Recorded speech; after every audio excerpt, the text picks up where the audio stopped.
Good morning, everyone. We're going to bring the board meeting to order. First order of business is roll call. Good morning.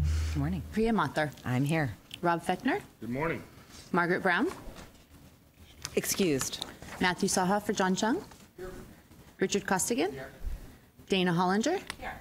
Adria Jenkins-Jones. Here. Henry Jones. Here.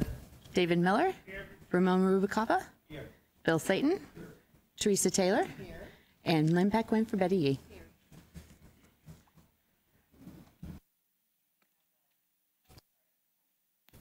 We have a quorum. Next order of business is approval of the November 15th, 2018 Board of Administration timed agenda. Move approval. Second. Motion made by Ms. Taylor, seconded by Ms. Hollinger. Any discussion on the motion? Seeing none, all those in favor, please say aye. Aye. All opposed? Motion passes. The next order of business is the Pledge of Allegiance, and I believe we have, I'm so sorry, sir, I don't have your name in front of me. Forgive, Mr. Richards? Bridges, I'm sorry, forgive me, thank you. Mr. Bridges is a vet and is going to lead us in the Pledge of Allegiance. I pledge allegiance to the flag of the United States of America and to the republic for which it stands, one nation, under God, indivisible, with liberty and justice for all. Thank you very much, Mr. Bridges. And then we are very fortunate to have the choir here with us today who are going to sing a few songs in honor of our veterans.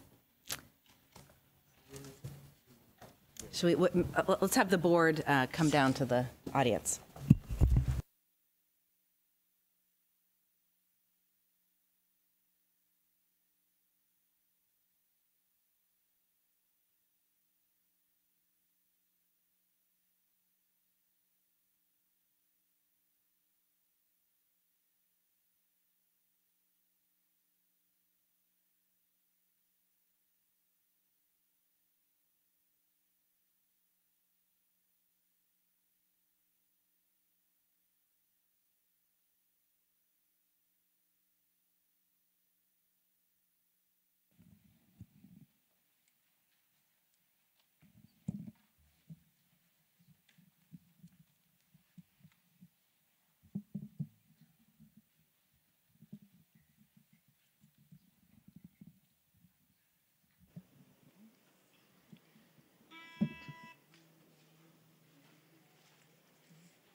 So we are so honored to have Mr. Bridges and our choir, our chorus, share with us their time this morning. On Monday, our nation celebrated a very sacred day, Veterans Day, which is more than just a holiday. It's a time that Americans can honor all those who have served or are currently serving in our armed forces, and those who currently serve in reserve status. Today, we continue the celebration to honor the veterans who are part of our CalPERS family and extended family of members, employers, and stakeholders. Christopher Bridges, who so kindly led the pledge this morning, works in our Customer Service and Outreach Division. He joined the U.S. Army 6 months after 9/11 and served for 5 years. He was an M1A1 Abrams tank crewman stationed at Ray Barracks in Friedberg, Germany. Coincidentally, the same base as Elvis Presley. Maybe he has the same musical talent. And was assigned to the 1st Battalion, 37th Armored Regiment. In 2006, he was deployed to the Al Anbar region of Iraq and saw combat in Ramadi and the surrounding areas. At the end of Christopher's service, he was a Sergeant E5 assigned as a tank gunner in the 1st Armored Division. And we were, again, very honored to have you lead us in the pledge this morning. Thanks so much for being with us.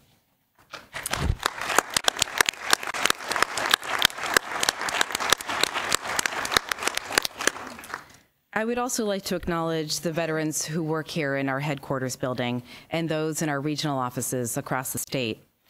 And to all the veterans in our audience today, members, employers, and stakeholders, I invite you all to please stand.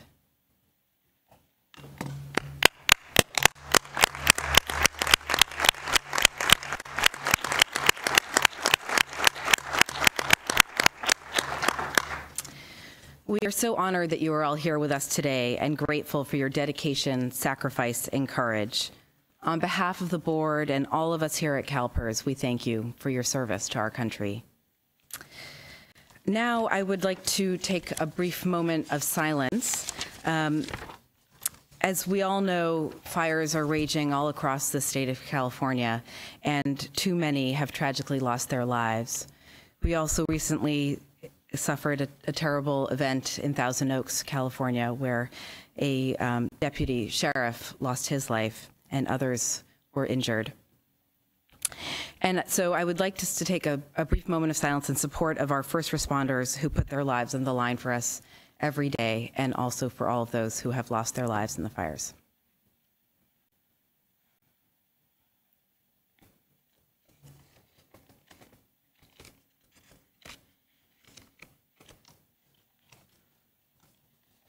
Thank you. At this moment, I want to do something that's very hard to do. It's always hard to say goodbye to a colleague and friend, but it is especially hard to say goodbye to Ted Eliopoulos. Ted has been part of the CalPERS family for the past 17 years, and I have had the pleasure of serving with him and knowing him for 16 of those 17. First, he was a representative on this board for Treasurer Angelides. Then he was a senior investment officer for Real Assets. And for the last 4 years, and actually a little bit more, he was our chief investment officer. During his tenure, Ted has worked diligently to rebuild our portfolio following the Great Recession, to restructure our real estate assets, and implement a new vision to strengthen CalPERS investments for the future. Ted provided clear leadership and vision to guide the investment team to reduce the complexity of the portfolio, including making the challenging decision to end programs that were no longer meeting our investment goals. This, in turn, led to millions of dollars saved by CalPERS through a reduction in fees paid to external managers. Ted has always recognized the importance of diversity and the need to expand our workforce with the best new talent in the investment industry. He's also kept a watchful eye on reducing the fund's exposure to risk across the portfolio from environmental, social, and governance factors. And I know Ted has his wife Kelly with him in the audience today. Hi, Kelly. Ted, will you please join me on stage?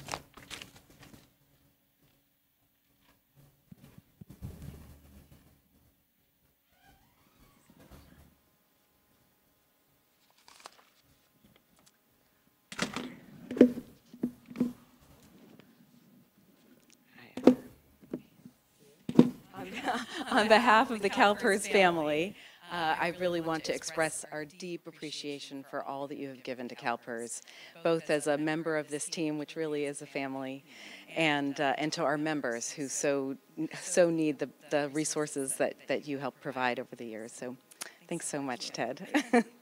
And I'll maybe give this to you so that...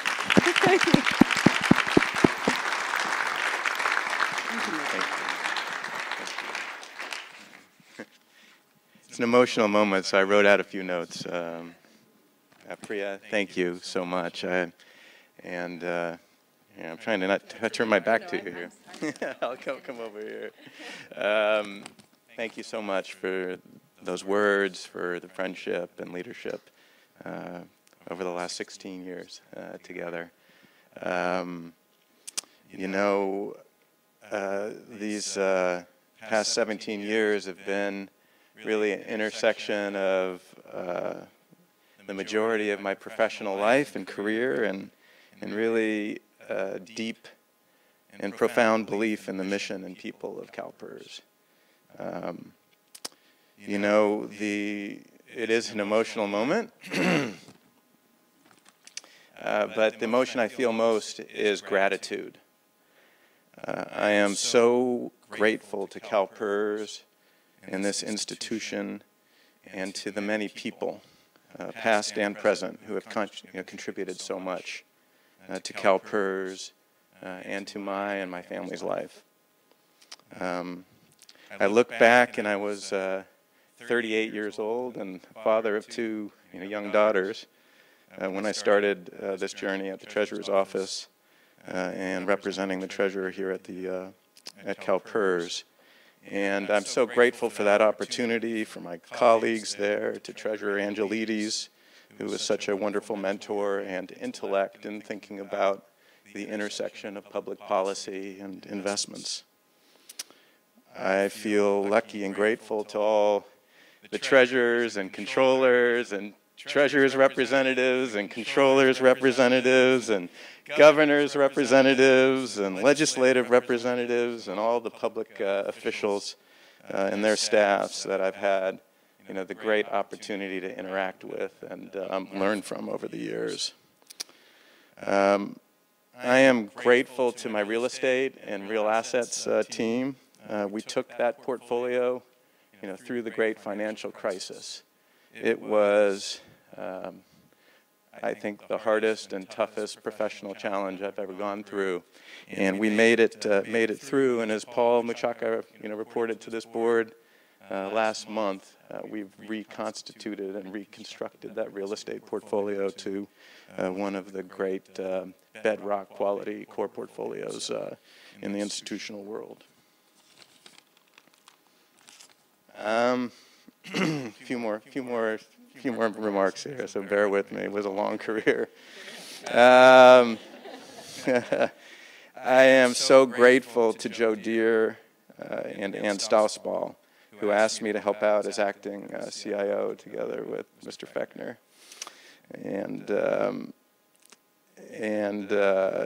It was a very difficult time when Joe asked me to do that. Each in their own way, Joe and Ann were mentors to me and helped me so much as I look back, to grow into the position that we're in today. I heard I wanted to make sure there wasn't an alarm. Safety first. Safety first. But they were teaching me and really helping me grow as a human being. Joe really stepped in at a critical time for CalPERS to help rebuild the investment office. He and Janine Gilliatt and the whole investment team were really a wonder in rebuilding the operating environment and framework for CalPERS. We are so lucky to have had a succession of investment leaders who really think similarly about risk management and operational integrity. I can see a straight line, really, of that type of thinking from Joe and Janine to myself and Wiley Tollett to Ben Ming and Elizabeth now. Elizabeth's the newcomer but we're taking her in under our wing and learning from her exceptional experience and helping us move this investment office forward.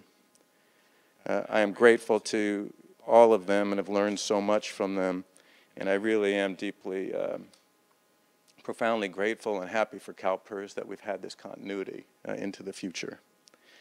I am very grateful for Eric Baggeson to step into this acting CIO role. I know what it's like to be an acting CIO, but more importantly, Eric has been a central leader in our investment office over the same period of time that I've been here, and his incredible intellect and experience and way of bringing together the very best of the ideas in our investment office is really a marvel. And he really is an example of the type of people we have in this investment office.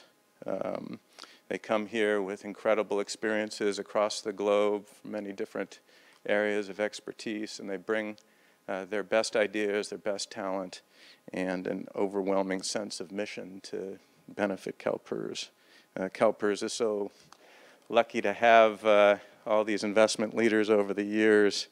You know them all by their first names: Curtis and Dan and Kevin and Arnie and Rial and Beth and Ann Simpson and the whole team that have been able to produce the results that we've been able to achieve. I want to thank Teresa Chavarria. She's been an assistant and mentor to all of those CIOs that have been here since Mark Anson, and she's been an incredible partner and helper, not just for me, but the entire investment office. We rely on you so much, and it's also emblematic of the great administrative help that we have. Board Services Unit, the administrative unit within the investment office. You know, my mom, her career was as an office technician in a local community college, so I know, one, how important those jobs are and how important the opportunity is to grow within the administrative ranks, and we have that ability here, and we have such great talent in the administrative offices within CalPERS, and we see so much talent grow into so many spots of leadership within the office, and we thank Teresa and all of the administrative help that we've had over the years. I want to thank our executive team. We get together 8:30 every morning to talk about how we can make things better for CalPERS, and you know, not only the people that you see in this front row, but the roles that they play: our legal office, our administrative office, our benefits, our compliance, our actuarial, our communication help, our finance office, our health benefits. It's an exceptional leadership team of people of incredible integrity that all work together, and no matter how cranky a morning it is, at 8:30 get together to do the best for CalPERS. It's their sole focus. I want to thank Marcy Frost. I know you don't like the attention. As you crinkle your nose as you even the mention, but she's a tremendous leader. And I think I know how lucky we are at CalPERS to have her at this moment and this time. She's as good and strong and executive as I've seen in state service, and we're very fortunate to have her here, and I know CalPERS is in good hands.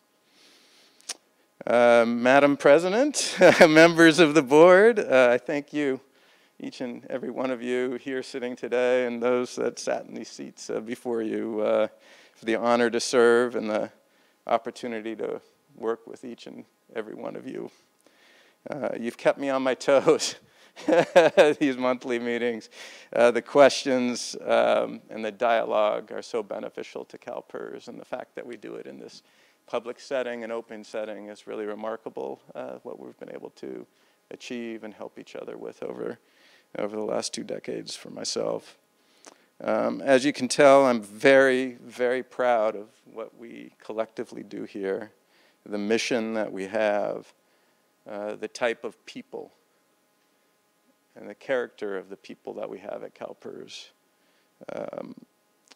You know, I've had the honor of doing a lot of orientations for our new employees here, and I tell them the same story, and I'll end with that story, which is we get faced with lots of difficult choices within CalPERS. We have awesome responsibilities and accountability for what we do.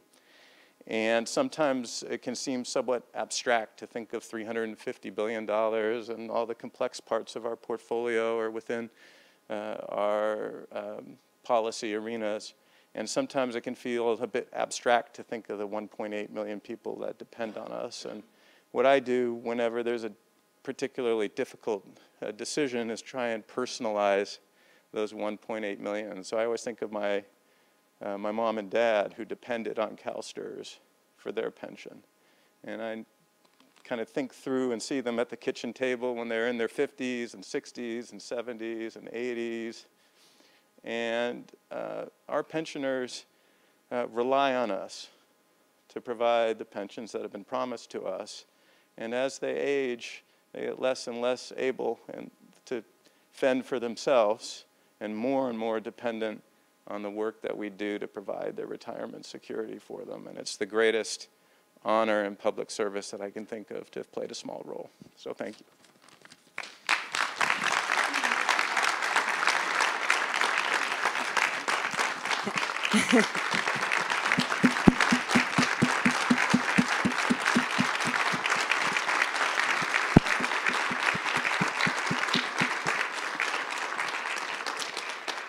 We are now going to take a break to celebrate our esteemed friend, Ted Eliopoulos. We have some refreshments outside.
Going to restart the board meeting. Thanks to all who helped celebrate Ted. So the next order of business is the Chief Executive Officer's report. Ms. Frost. Thank you. And good morning, President Mather and members of the board. I'd also like to take just a moment to express my and the executive team and the team here at CalPERS our appreciation for Ted and his many years of service to not only CalPERS, but to the state of California. During his tenure, our members have certainly benefited from Ted's careful stewardship of the money entrusted to his team to fund the retirement benefits that our members and our beneficiaries rely on. And his willingness to embrace new ideas and some very creative ideas in private equity, our asset liability management process, which we and this board go through every 4 years, and the fee transparency and the implementation of the PAIR system. These approaches have placed CalPERS in a stronger position for our members and our beneficiaries. On a personal note, as Ms. Mather indicated, it's always very difficult to say goodbye to a friend and a colleague and someone who you really enjoy working with every day. He indicated our 8:30 huddles, and Ted is the one who comes in bright and chipper because he's usually done his yoga for the day, and it just gets us off to a good start that we're starting as a team looking at the issues or the items that we need to face together on any given day. Ted willingly shares his wisdom and his approach of working for the years that he has here in the state of California, and I certainly have benefited and appreciated his wisdom and advice in my first 2 years here. So Ted, on behalf of CalPERS, and I know we've said this already, we wish you and your family all the best in your East Coast adventure. Now, I'd like to recap our annual educational forum that took place just a few weeks ago in Indian Wells, and I know several of you had an opportunity to attend that event as well. We had a record attendance at over 900 employers, making this our largest event to date. The educational session rooms were filled to capacity. Appointments with our teams, those one-on-one appointments that our employers really seem to enjoy, those consultations were completely booked as well. And visits to the exhibit hall were very popular. Over the course of the 3-day forum, we held a general session each day, which gave us the opportunity to talk to all of the attendees at once about the decisions that we're making here at CalPERS to strengthen the fund. As well as helping them to understand some of our investment strategies moving into the future. One of the highlights of the forum each year is a Spotlight on Excellence award ceremony, which honors an outstanding public servant or program. This is a peer-nominated award that gives employers a chance to nominate a colleague or agency for recognition. This year's award went to Manuel Colunga. He is a field operations supervisor with the San Bernardino Valley Water Conservation District. His work has made a significant impact on the region's water customers and also on his community. I'll let the video our team produced tell his story. If we could roll the video.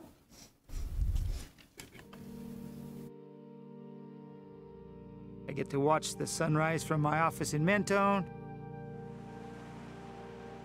I get to look at the ponds in Santa Ana River.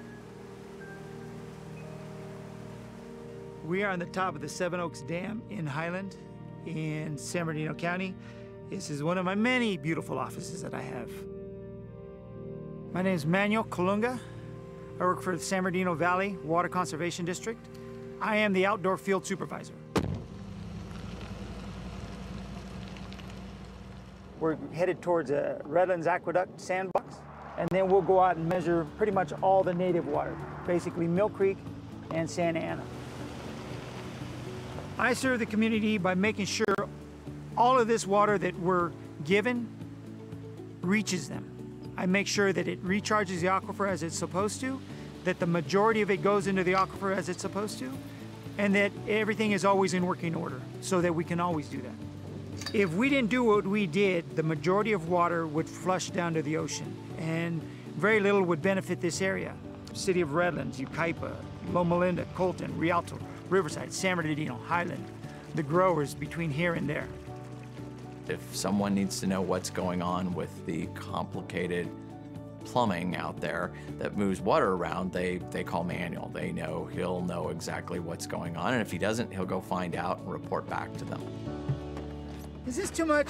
Most people don't really know where their water comes from. They don't think about it very much, and they don't have to. That's really the value of what we bring. So what I'm going to be doing is moving water around. I'm going to close the gate here at 10 and open the gate at 13. We're blessed with a 5 million acre-foot storage capacity in this basin.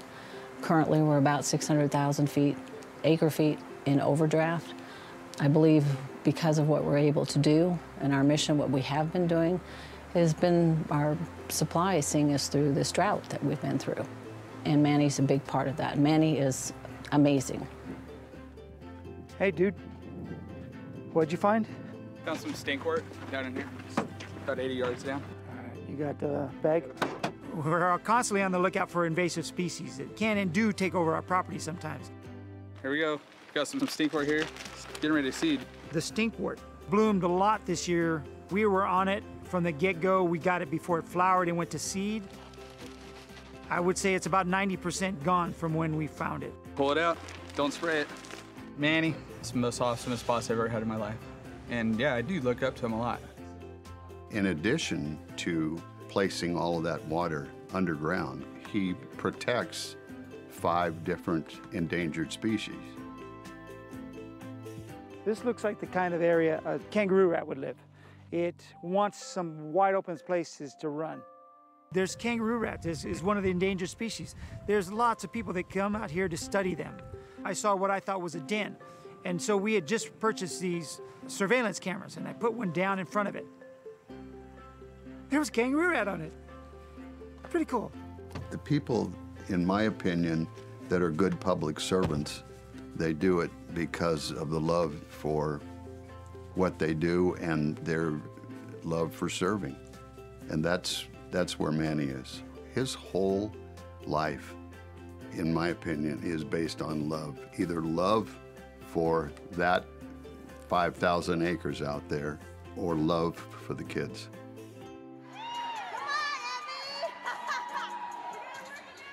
Manuel's been involved with the youth circus, like many people in Redlands, for generations.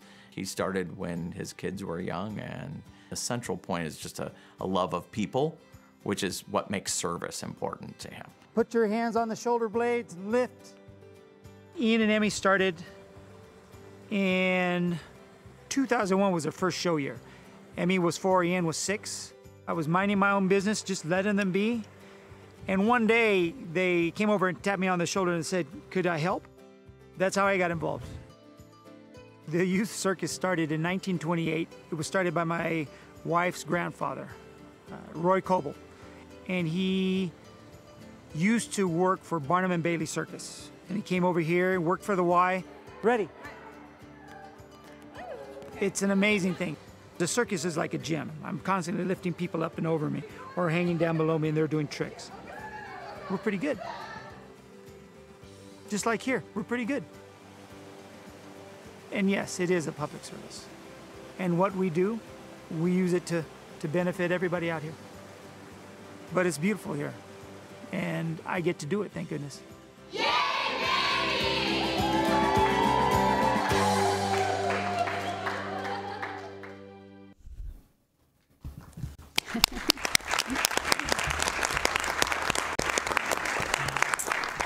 As you can see, Manny is clearly passionate about serving his community, and it was a privilege to have him in attendance and to get to meet him in person.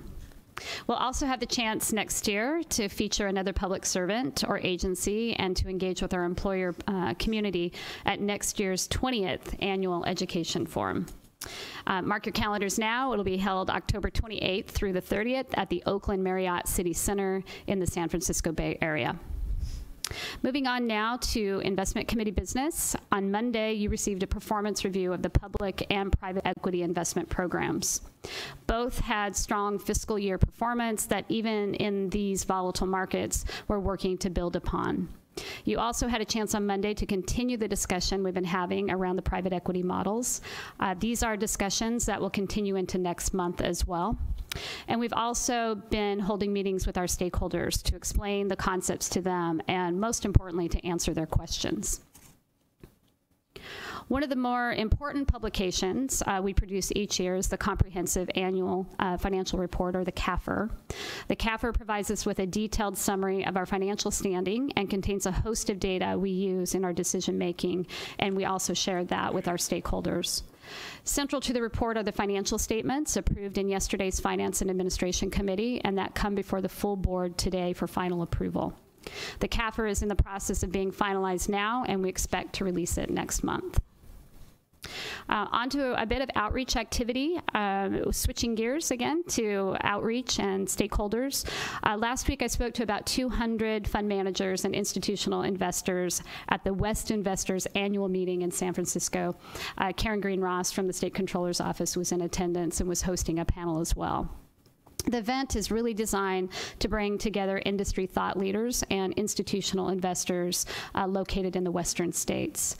And I did have an opportunity to talk with them a bit about our efforts to strengthen the fund and our investment strategies for the future.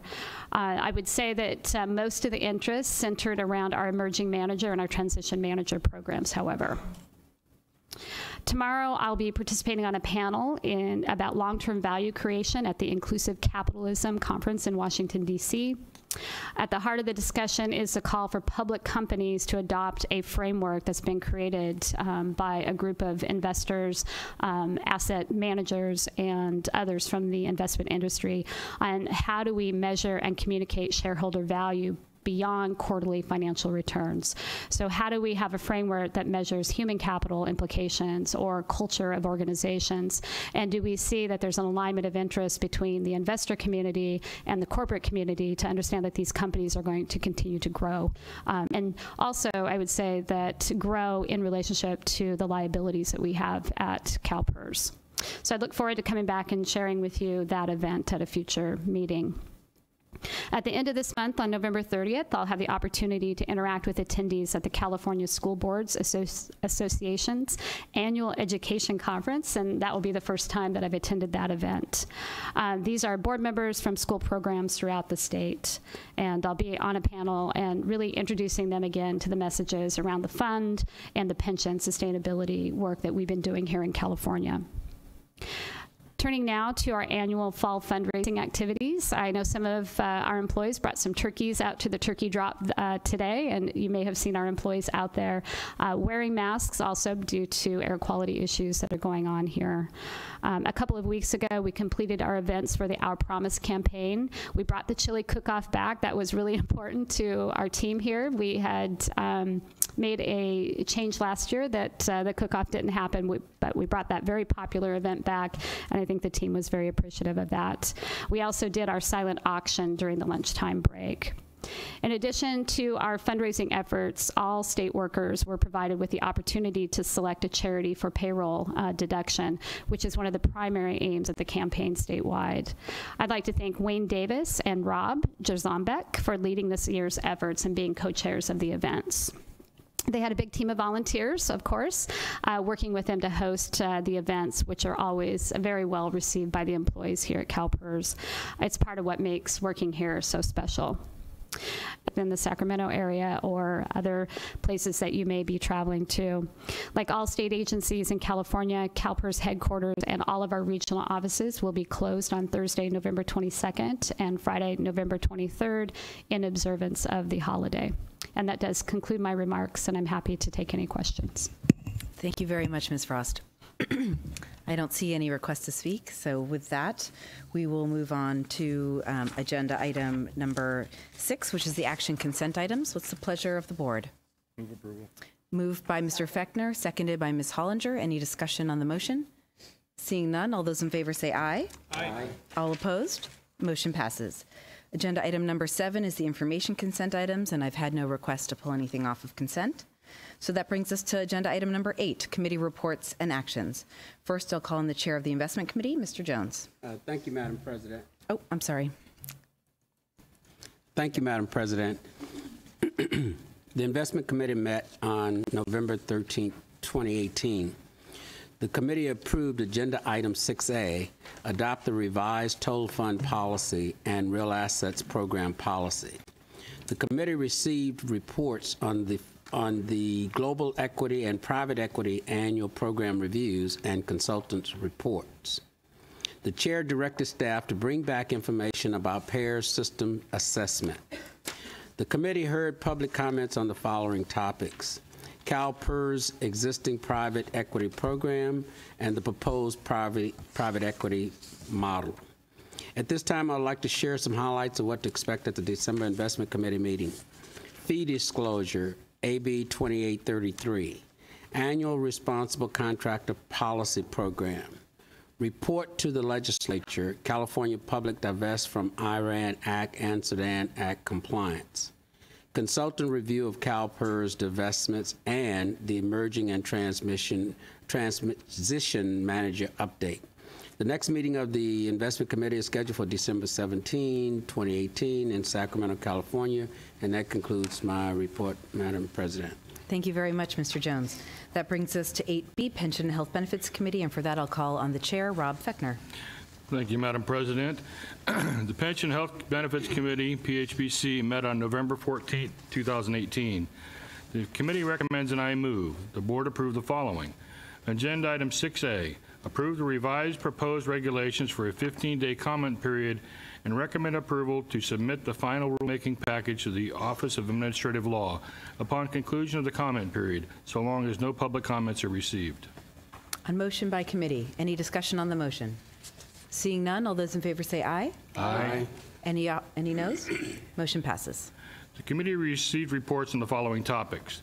The committee received an update on the evaluation of health regions for public agencies and schools and the strategy for a prescription drug reference pricing program. The committee directed staff to research improving flexibility to access of care by looking into site of care as an addition to the live and work policy. For the December PHBC evaluation of health regions for public agencies and schools, remove scenario E as an option and provide a chart with regions showing the percentage of cost impact and the percentage of members affected.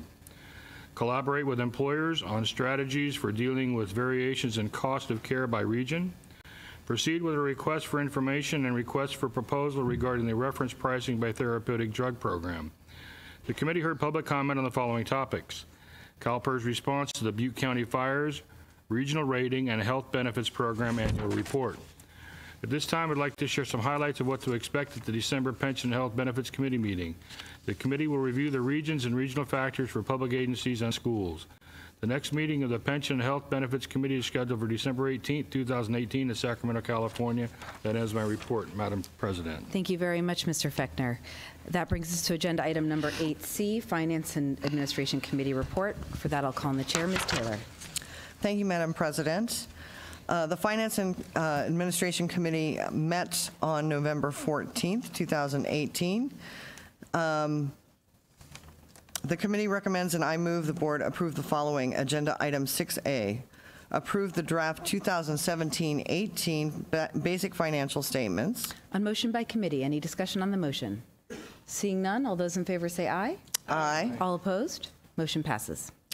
The committee recommends and I move the board approve the following. Agenda Item 6B, approve the fiscal year 2018-19 mid-year total budget of $1.7 billion and 2,875 positions and the transmittal of this agenda item. On motion by committee, any discussion on the motion? Seeing none, all those in favor say aye. Aye. All opposed? Motion passes. The committee recommends and I move the board approve the following. Agenda Item 7A, adopt the proposed modifications to the financial necessity amortization policy.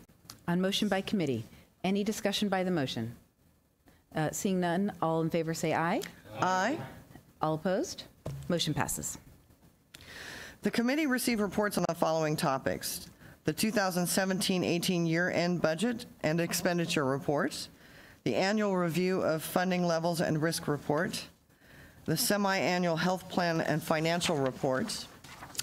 And I'd like to call up Kim Malm right now. The committee had some questions that she found the answers to that she was going to give us today. Ms. Mom.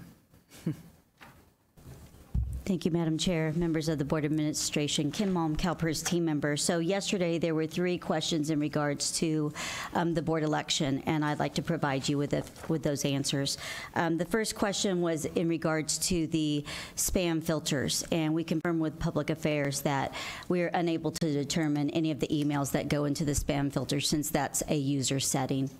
In regards to the undeliverable mail to our membership, CalPERS team members utilize the United States Postal Service software Veramove, and they do a comparison with the addresses that the Postal Service has on file with the addresses we have in MyCalPERS twice a year.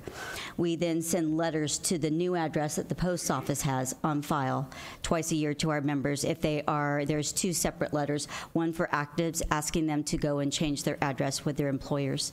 The second letter is for retirees asking them to either go into member self-service and change their address or to contact the call center, and we will change that for them. The third question revolved around the board election costs and what it costs for just mail versus online and phone. What we did was we utilized the current cycle. And so, of course, this changes per cycle because it depends on how many members are voting and whether or not we have elections. So we utilize the cycle that we started with the member at large, having a runoff for the member at large. The public agency election, we did not have state and school, so that's not included because there was no cost. And then estimated cost for retiree election. We haven't done that yet, so these are our estimates, but we feel that we're pretty close. The cost for online and phone voting is $2.67 million for all of the elections for online and phone. Member at large, runoff, the state, school, PA, and retired. The cost for mailed is 4.7 for all of those same elections, knowing that we didn't have 2 elections and we haven't done the last one yet. However, if we were to go back at some point, if the board decided to return to mail only, we would probably make different decisions than we do right now. We could talk about those, like such as right now we send a welcome letter, we send the candidate booklet, and we send a ballot. And what we could talk about is sending maybe just the 1-page ballot that has instructions, and then they could, our members could possibly go online and read the candidate statements. And we could reduce the amount of paper and printing from it's about 20 pages right now for the mouse. It's about 10, 11 pages for the smaller elections. We could change that to like 1 page. And so although it won't change our postage, because we already have the lowest postage, it would change the amount of paper and printing costs that we spend. So that 4.7 number that I gave you could significantly reduce. So I just wanted to provide those answers that came up yesterday. Happy to answer any other questions if you have them. Thank you. Any question from the board? Seeing none, thank you very much for that update. Ms. Taylor. Thank you, Ms. Malm. The only other thing the chair directed staff to do was review of the end-to-end election process during the 2020 off election year. At this time, I'd like to share some highlights of what to expect at the December Finance and Administration Committee meeting. Reporting on participating employers. The next meeting of the Finance Administration Committee is scheduled for December 18th, 2018 in Sacramento, California. Thank you, Madam Chair. Thank you very much, Ms. Taylor. That we did not have a Performance Comp and Talent Management Committee, so it brings us to agenda item 8E, which is the Risk and Audit Committee, and for that I'll call on the chair, Ms. Hollinger. Thank you, Madam Chair. The Risk and Audit Committee met on November 14th, 2018. The committee recommends, and I move the board approve the following. Agenda item 6A, Independent Auditors Report, fiscal years 2017 and 2018. Approve the CalPERS Board of Administration's Independent Financial Statement Auditors Draft Report and accompanying required reports for the fiscal year ended June 30th, 2018. On motion by committee, any discussion on the motion? Seeing none, all those in favor say aye. Aye. All opposed? Motion passes. Agenda item 6B, review of the independent auditor's management letter. Approve the CalPERS Board of Administration's independent financial statement auditor's draft management letter for the fiscal year June 30th, 2018. On motion by committee, any discussion on the motion? Seeing none, all those in favor say aye. Aye. All opposed? Motion passes. Agenda item 6C, independent financial statement auditor selection. Approve the cancellation of RFP number 2018-8484 without awarding the independent financial statement auditing services contract and reissue the RFP to seek additional vendor participation. On motion by committee, any discussion on the motion? Seeing none, all those in favor say aye. Aye. All opposed? Motion passes. The committee received reports on the following topics: the Enterprise Risk Management Framework Review. At this time, I would like to share some highlights of what to expect at the February Risk and Audit Committee meeting. The election of the Risk and Audit Committee Chair and Vice Chair, and review of the Risk and Audit Committee delegation. The next meeting of the Risk and Audit Committee is scheduled for February 20th, 2018 in Sacramento, California. Thank you very much, Ms. Hollinger. We also did not have a governance committee meeting, so that brings us to agenda item number 9, which is the action agenda items on proposed decisions of administrative law judges. And for that, I will call on the Vice President, Mr. Fechner. Thank you, Madam Chair. I move that the Board of Administration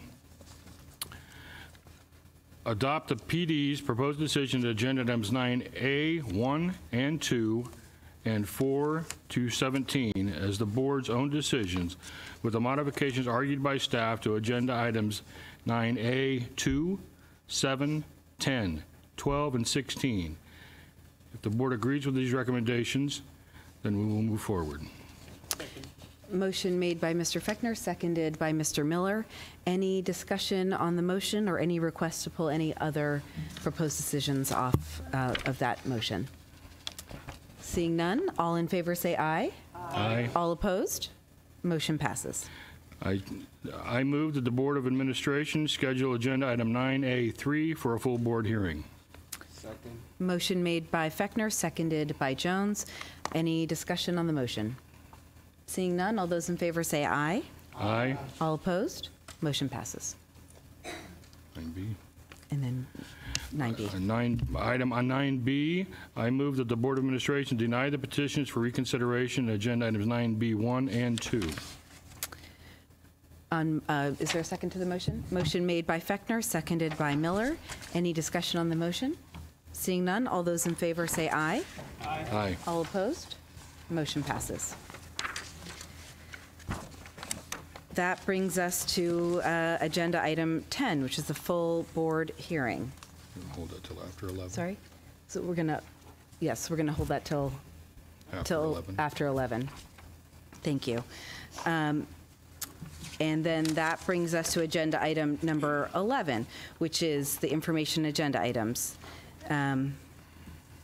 Enterprise Performance Reporting First Quarter Report. Ms. Hutchins.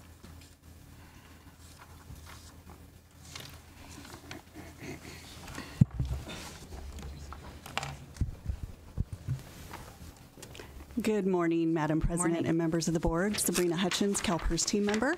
Today I'm joined by members of our executive team to present to you the first quarter review of our Enterprise Performance Report. This report kicks off the second year reporting cycle of the current 17 through 22 strategic plan. What we want to share with you today is focused on those indicators that are either at risk or off target within this quarter. A little background before we jump in. This framework that this system works within aligns back to our foundation, which captures our mission, our vision, and our CalPERS core values, and in the simplest terms represents who we are and what we want to achieve. This includes our strategic plan goals and objectives, as well as our outcome measures, which outline our high-level operational expectations. Depicted on this slide is a high-level visual of our enterprise performance management system. which involves the development, implementation, monitoring, and reporting, as well as ad hoc refinement of performance metrics in support of our mission. The intent of this system is to reinforce CalPERS' desire to be transparent and accountable in support of our goals, objectives, and operational expectations. As this system incorporates a significant amount of data and information, we have provided the full details of our strategic and operational reports within your agenda item attachments. However, the focus of our discussion today is to highlight the strategic side of the house. Our strategic plan alignment map shows you the connection between our goals, objectives, measures, and initiatives. This is attachment A within your package. This map reflects an overlay of status indicators of red, yellow, and green. Additional details for each of the indicators can be found within your attachments C through E. As this is an iterative process, you will see where we've denoted where we are either waiting for data to come in on measures or where measures are currently under development. So our review and analysis of first quarter information identified that one of our measures refreshed with new data. This was related to our overhead operational cost and is on target, which is in the green. Of our 34 business plan initiatives, the majority are in the green. 2 are reflecting at risk, and that's as of September 30th, which we'll discuss in just a moment. Items related to our Information Security Office are presented within closed session, and we have that planned for February and September. So as our members of the executive team speak to these initiatives at risk, they'll provide the root cause as well as constraints and mitigation strategies and current status as of, again, this is as of September 30th. So with that, I will hand this over to Scott to start us off within our fund sustainability goal. Good morning, Madam President, members of the board. I'm Scott Tarando, CalPERS team member. And as of September 30th, the AVS-RE project, the actual evaluation system refresh, was somewhat off target. It was about 2 weeks late on a number of the objectives. But I'm happy to report that as of today, we are back on schedule. In fact, the project was actually completed in October 31st, and the system was actually launched. So even though we were behind slightly, as of the end of September, the team was able to get back on track and finish up the project on time and on schedule within the next month. So with that, I'll take any questions. That's good news. Yes. I see no questions. Thank you. All right, within our health goal. Madam President, members of the board, the pharmacy benefit program by reference pricing by therapeutic class went yellow as of September 30th as a result of missing the 90-day launch for January 1st, 2019. With the direction you gave us yesterday, we will it will go green again as we redefine the new schedule for a launch in 2020. And for the record, I'm representing Leanna Bailey Crimmins, the Chief Health Director. Thank you. Thank you very much, Ms. Donaldson. Any questions, Mr. Jones? Yeah, thank you, Madam President. Yes, Ms. Donaldson, I was looking at the sheet on healthcare affordability, and you made reference to a yellow, but I don't see any yellow on that chart. I'm talking about the one in my Which attachment? Can you articulate the page? It's 535 of the iPad, and it's attachment C, 2 of 40. So what we're actually looking at is attachment D in the business plan initiative area. So this is a project driving those measures. So the actual project activity was off track, which was at risk. Okay, thank you. Yes. Thank you. Any further questions on this item? Thanks very much for the update, Ms. Donaldson.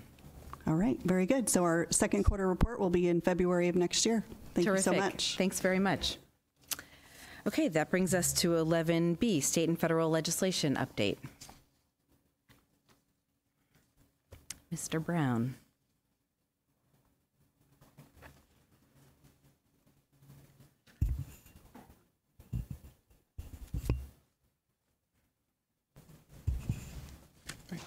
Good morning, Madam President and board members. Danny Brown, CalPERS team member. And I think consistent with Ted's comments earlier, I appreciate the opportunity to return back to the fold. And I look forward with working with you and the great team behind me on state and federal legislative issues for the benefit of our members.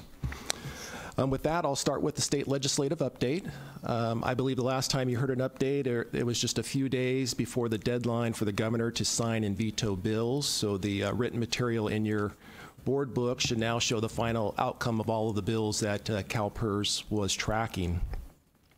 I did want to point out two bills that the governor did sign. The first one is a CalPERS-sponsored bill, AB 2415, which gives the board the authority to set the salary for the chief health director and the chief operating officer. So, and this bill would go into effect on January 1st of 2019. With the signing of this bill, it means that all three of the sponsored bills that reached the governor's desk were signed. Obviously, I can't take any credit for that, but I do want to just acknowledge CalPERS team members for a job well done. The second bill is AB 1912, which was supported by the board, and this ensures that members of member agencies of a joint powers authority have to have a responsibility for the retirement liability in the event that they terminate their contract with CalPERS or cease to exist. So this is an important bill for our members to ensure that their retirement benefits are protected. Moving to the state election, I don't think it's any surprise that the Assembly maintained their supermajority and the Senate regained their supermajority after they lost it last year when Senator Newman was recalled for his gas tax vote. For those of you that are keeping score, we currently show a count of 59 Democrats in the Assembly out of 80 members, with one race that's still too close to call. Republican is currently leading that race, but each time votes come in, the lead diminishes, so it's very possible that we'll end up with 60 Democrats in the Assembly. The Senate sits at 28 Democrats and 12 Republicans. The new legislative session begins on December 3rd, and they'll come in to be sworn in and adopt rules, and they'll take another break for a month and come back in January. So in January, we'll start our outreach efforts to the new members and the pertinent committee members. Looking at the federal elections, the Democrats took control of the House while the Republicans maintained control of the Senate. As a result of this divided Congress, bipartisanship will remain the essential requirement for any bill to become law. Therefore, it will be essential for CalPERS to continue our work with key members on both sides of the aisle on solutions that are consistent with our policy goals. One example of this is our continued efforts to support several provisions contained in Senate Bill 488, the Jobs and Investor Confidence Act of 2018, or I think it's also referred to as the Jobs 3.0. Mr. Crowley talked about this in September. It passed out of the House in July on a 406-4 vote. There's many provisions in that bill that CalPERS supports. And so we have, in October, sent a letter to the chairman and ranking member of the Senate Banking Committee to encourage them to move that bill forward, keeping in the provisions that we like and making sure that they don't add provisions that we don't like. It is possible that this bill will move through the lame duck session, but if not, it's a starting point of discussion in 2019. This bill is strongly supported by Maxine Waters, who we anticipate will become the chair of the House Financial Services Committee next year. And then speaking of leadership, you probably saw in the paper yesterday that Senate Majority Leader Mitch McConnell and Minority Leader Chuck Schumer were reelected to their respective posts. And the House Republicans elected Congressman Kevin McCarthy as their new leader, while the Democrats won't hold their elections until after the Thanksgiving holiday. But we do expect that Nancy Pelosi will be elected Speaker. And of course, what this would mean is that both of the leadership posts will be held by Californians.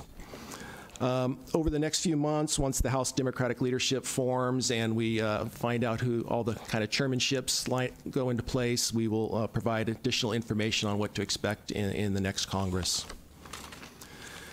And then I thought I would just end by pointing out a bill introduced at the end of September by Congressman Brady out of Texas, H.R. 6933, the Equal Treatment of Public Servants Act of 2018, which replaces the current WEP formula, Windfall Elimination Protection formula, with a new proportional formula.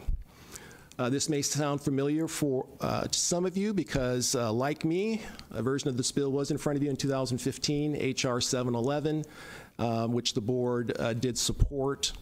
The bill has struggled to move through the House because this new formula does create winners and losers, and I think this board can appreciate the difficulty of those types of issues. I think you talked about one yesterday for quite a while. The 2018 version does make a few changes. First, for current retirees beginning in 2020, anybody that's retired who's in Social Security and subject to WEP would receive a $100 rebate. So they would not be subject to the formula, they would just get a rebate. So in a sense, all current retirees would be winners. The new proportional formula would apply for those individuals retiring beginning in 2025. Doesn't necessarily address who may win and who may lose, but it still gives kind of a transitional period to allow people to plan. And then the final thing the bill does, it would require the Commissioner of Social Security to study and test the feasibility of partnering with state and local pension systems to improve the collection of information related to non-covered pensions. So I think right now they get information on salaries that are covered by Social Security, but not necessarily all the salaries that are not covered by Social Security. So it's not likely that this bill will move through the lame duck session, but it just shows that the authors are willing to work with stakeholders and they're listening and trying to make adjustments. So we will continue to watch this bill and weigh in as necessary, particularly on the piece about working with the Social Security Administration on data. And with that, I'll stop and answer any questions you may have. Thank you. We do have some questions. Ms. Taylor. Yes, thank you. Thank you, Mr. Brown. Lots of interesting new stuff happening. The WEP formula, the only question I had was that the current retirees are going to get a refund in 2020 of $100, right? And then there's that no man land period of between 2020 and 2025? Well, I think everybody between 2020 and 2025, all those retirees in that period will just continue to get this rebate. And so the $100? Right. Okay. And then it's not until the retirees, any new retiree beginning 2025, that new formula would apply. Okay, so the rebate is for it's for individuals that are in Social Security and also subject to WEP, which is the Windfall Elimination Protection, which means that they're someone that had covered and non-covered service, so they had salaries that were covered by Social Security and also salaries that maybe were not covered by Social Security, and so their Social Security is reduced based on their non-covered service or salaries. Right now, under the current law, they see a reduction. Okay, so, and I just want to clarify then that this doesn't include employees that were always covered with Social Security. No. Okay. Just want to make sure. Thank you. Thank you very much, Ms. Taylor. Mr. Jones. Yeah, thank you, Madam President. Yeah, you answered. I had the same question Ms. Taylor had, but in addition, in 2025, the $100 stop, or does it continue after? I believe it would continue for those individuals. So there'd be like two groups. So there'd be a group that retired prior to 2025, and then a group that retired after that date. But we can put together, we can do some further analysis and put together a kind of a fact sheet or more information that can kind of spell all this stuff. Yeah, and communication strategy too, because as you know, a lot of our members are very interested in this provision. So if you could communicate that to our members, that would also be helpful. Okay, thank you. Thank you. I see no further requests to speak. It's great to have you part of the family again, Mr. Brown. Thanks for coming back. Great. Thank you. Okay, that brings us to agenda item 11C, summary of board direction. Mr. Hoffner, I didn't hear anything, I don't think. Well, except to come back, I guess, on that one. Yeah, go ahead. Well, two, you had 9A, number 3, the full board hearing. So I would call that out. And then just the item that Mr. Brown just referenced in terms of more communication strategy as well as formulas. So we can come back with another legislative update at the appropriate time. Terrific. Thank you. And that brings us to public comment. We do have one member of the public who's expressed a wish to speak. Mr. Johnson, if you could please come forward, take a seat to my left. The mic is already on. and you'll identify yourself and your affiliation for the record, and you'll have 3 minutes to speak.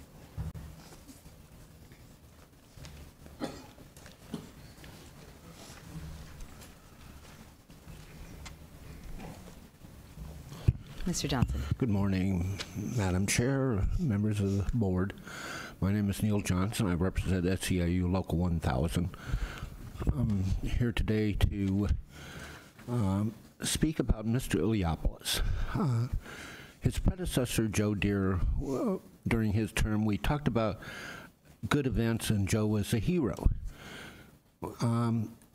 In Ted's 6 years as the chief investment officer, has been a hero a number of times. I remember having a brief discussion with him shortly after he took over after Mr. Deere's untimely demise, and Ted was, I think, rightfully concerned about how he would do. Joe had cast a large shadow over the organization, and Ted said, I can't do the same job. I said, Ted, your job is not to repeat Joe. You're a different person. You're going to do it your way, and you're going to be successful. And I think overall, Ted has been very successful. Currently the fund is about $360 billion, which speaks to Ted, his leadership, and the rest of the investment team in navigating through the tricky waters of the various financial markets. Sometimes we've had good years, sometimes we've had bad years. Speaking with Ms. Magason a little bit ago, said, Eric, you got 1 month. I'm sure you'll do well, but, with our overweighting of public equity, you never know what might happen in 2 days. And so you could be a hero, and you could also look not so good. Although I think Eric will do quite well. But I really do want to thank Ted for his years of service. I remember him with Mr. Angelides when Phil was treasurer back in the 1990s, and then now with PERS for the last, 17 years. And so, Ted, thank you very much for your work and your service to the organization. Thanks very much, Mr. Johnson, for those kind words. That brings us to, we are going to now take a 15-minute break, and then we will reconvene with the full board hearing at 10:45.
reconvene the board meeting at this point.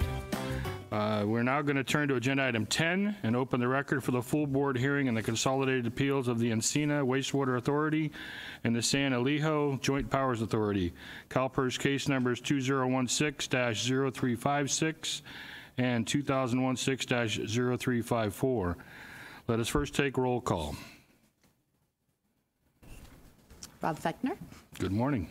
Priya Mathur. Excused. Margaret Brown. Excused. Matthew Saha for John Chung. Richard Costigan. Dana Hollinger. Adria Jenkins Jones. Henry Jones. David Miller. Ramon Rubalcaba. Bill Slayton. Teresa Taylor. And Lynn Paquin for Betty Yee. Thank you. I want to remind all the board members that, that once we start the hearing, you all need to stay in the room. So if you, for some reason, needed to leave early, I would recommend doing so before we start the hearing. That's what happened with Ms. Mather. She had a conflicting appointment and didn't think she could stay for the whole thing, so she has left early. The proposed decision in this case was originally considered by the board at the September 2018 board meeting. At that meeting, the board rejected the proposed decision and scheduled this matter for a full board hearing on the question of whether the value of purchase, rental, and maintenance of employer-provided uniforms should be included in the impacted members' final compensation calculations. I note for the record that all parties have received notice of this full board hearing, along with copies of the Statement of Policy and Procedures for full board hearings before the board. In addition, all parties have been informed in writing that oral argument will be limited to 10 minutes for each position, and a rebuttal will be limited to 3 minutes for each position. Would council please take a moment to introduce themselves, starting with staff council and then the members council. Good morning, John Shipley on behalf of CalPERS. Marguerite Seaborn, CalPERS legal team. Thank you. Good morning, Tracy Stender on behalf of the respondents, Encina Wastewater Authority and San Elijo Joint Powers Authority. Thank you. Let the record also reflect that Chirag Shah, the board's independent counsel on administrative appeals, is present in this proceeding and will serve as the board's only legal advisor in this matter. Mr. Shah will also provide a brief summary of the case before we begin oral arguments. As stated previously, each position will have 10 minutes for oral argument. Mr. Shipley will first have 10 minutes to present staff's argument. After that, Ms. Stender will have 10 minutes to present argument on behalf of the two agencies. Neither side is compelled to use the full 10 minutes. However, if a party concludes argument in less than the time allotted, it will not be permitted to carry that time to another portion of this proceeding. After both sides have presented oral arguments, each side will be provided 3 minutes for rebuttal arguments in the same order as the original presentation. First, Mr. Shipley for staff, then Ms. Stender for the agencies. Here, too, a party may but does not have to use the entire time allocated for rebuttal. But if a party decides to use less time, however, there will not be another opportunity to use any time remaining during rebuttal. In other words, there are no rollover minutes in this proceeding. There is a timer in front of you, which will be set for 10 minutes for initial argument and 3 minutes for rebuttals. The timer will begin when you start to speak. Please pay close attention to the timer as you make your presentation in order to avoid going over your allotted time. When the timer light turns red, your time will have expired. After all sides' arguments and rebuttals are concluded, the board may ask questions of any of the parties to this proceeding, as well as our independent counsel. The alternatives available to the board are set forth in agenda item 10 of the board meeting materials. Any questions so far? Do all parties understand the procedure? Yes. Yes. Thank you. Now then, Mr. Shaw, please provide a brief summary of the case. Thank you, Mr. Vice President, members of the board. Good morning to all of you. As you said, my name is Chirag Shah, and I'm the board's independent counsel on full board hearings. My summary this morning, as usual, will be very brief.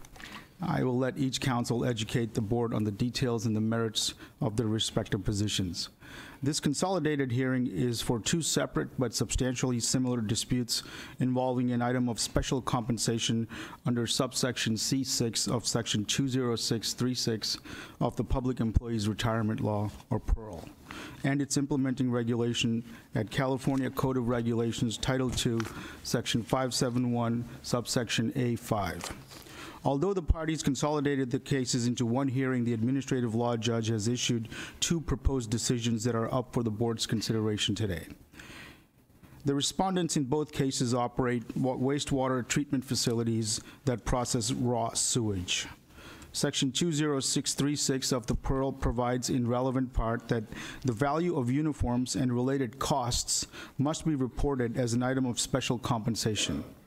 In implementing this statutory provision and precedential case law, namely the 1981 opinion in Rose versus City of Hayward, the board has adopted as what is now known as the Uniform Allowance Regulation, which reads in its entirety as follows, and I quote, "Uniform allowance, compensation paid or the monetary value of the purchase, rental, and or maintenance of required clothing, including clothing made from specially designed protective fabrics, which is a ready substitute for personal attire the employee would otherwise have to acquire and maintain. This excludes items that are solely for personal health and safety, such as protective vests, pistols, bullets, and safety shoes," end quote. The specific issue before the board in both appeals is whether the monetary value of the purchase, rental, and maintenance of uniforms provided to certain employees by the agencies should be reported as an item of special compensation so that it may be included in the affected employee's pension calculations and the agency's contribution obligations. Both appeals arose after routine staff audits and ensuing determination letters in which CalPERS took the position that the agencies failed to properly report the value of the purchase, rental, and maintenance of uniforms provided to the impacted employees. In so doing, CalPERS permitted only some items to be classified in the health and safety exception of the Uniform Allowance Regulation. The appeals involve the items of clothing that CalPERS staff determined does not satisfy the health and safety exception because, in CalPERS' view, they are a, quote, ready substitute for personal attire. The agencies, on the other hand, argue that take the position that the uniforms are provided solely for the health and safety of their employees, their families, and the general public, and therefore are not a ready substitute for personal attire. The details of the case, the history of the litigation, and the merits of each party's position are presented in the written arguments and the administrative record before the board at Agenda Item 10. At this point, Mr. Vice President, members of the board, I conclude my brief summary this morning so that the parties may proceed with their arguments. Thank you. Thank you, Mr. Shaw. Let us now turn to the preliminary evidentiary issues. As all parties are aware, we are not here to relitigate factual issues or resubmit evidence into the administrative record. However, in rare circumstances, the interest of achieving a just result may require consideration of newly discovered, relevant documentary evidence which could not, with reasonable diligence, have been discovered and produced at the hearing before the administrative law judge, and which therefore is not part of the administrative record. Under no circumstance may the board accept new witness testimony or any kind of examination or cross-examination of anyone, including board members, in today's proceeding. Under the board's procedure, requests to introduce newly discovered documentary evidence must have been submitted in writing to the board secretary no later than the due date for written argument, which in this case was October 31st, 2018. In order to avoid interruptions during each party's respective time today, please let us know now if either party has any relevant newly discovered evidence which could not have been discovered and produced at the hearing that it seeks to be admitted into the administrative record today, as to which a timely written request was submitted to the board. No. No. Thank you. Seeing that there are no requests to submit newly discovered evidence, let us begin oral arguments. Mr. Shipley, please present staff's argument. Please start the clock for 10 minutes when Mr. Shipley begins argument. Good morning, Mr. Vice President and board members. CalPERS has a duty to treat all members fairly and equally, and to apply the law in a consistent manner that ensures all members receive the benefits they are legally entitled to receive. Nothing more, and critical to this case, nothing less. The issue in this case is whether CalPERS members who are provided shirts and pants to wear while at work will receive all of the benefits to which they are entitled under the law. The law provides that if a uniform substitutes for personal clothing, the monetary value of the uniform must be included in the computation of the member's retirement benefits. To date, respondents have failed to properly report uniform allowance to the detriment of their employees, which in turn deprives their retired employees from retirement benefits they are owed. These employees, these CalPERS members, are entitled to receive the pensionable benefit of the cotton and polyester shirts and pants they receive because they replace the personal clothing the employees would otherwise have to purchase. CalPERS requests the board reject the proposed decisions to ensure that these members receive all of the benefits granted to them under the law. Over 35 years ago, the Court of Appeal determined that uniform allowance must be included as a pensionable item of compensation. The Court of Appeal held that if the uniform is a ready substitute for personal attire, the value of the uniform must be considered pensionable income because it functions as a benefit for the member. The uniform is a benefit because it replaces items of clothing the member would otherwise have to purchase. The court distinguished uniform items, such as pants and shirts worn by police officers and firefighters, from ammunition and other safety items that would not be purchased but for the specific type of employment. After the court's ruling, the legislature amended the statutory scheme defining pensionable income to include uniform allowance. CalPERS adopted a uniform allowance regulation to clarify the scope of what is reportable. The current regulation ensures that all uniforms are reported if the uniform is a ready substitute for personal attire, even those uniforms made from specially designed protective fabrics. In other words, the key question in determining whether a member is entitled to the uniform allowance benefit is whether the uniform replaces personal attire, period.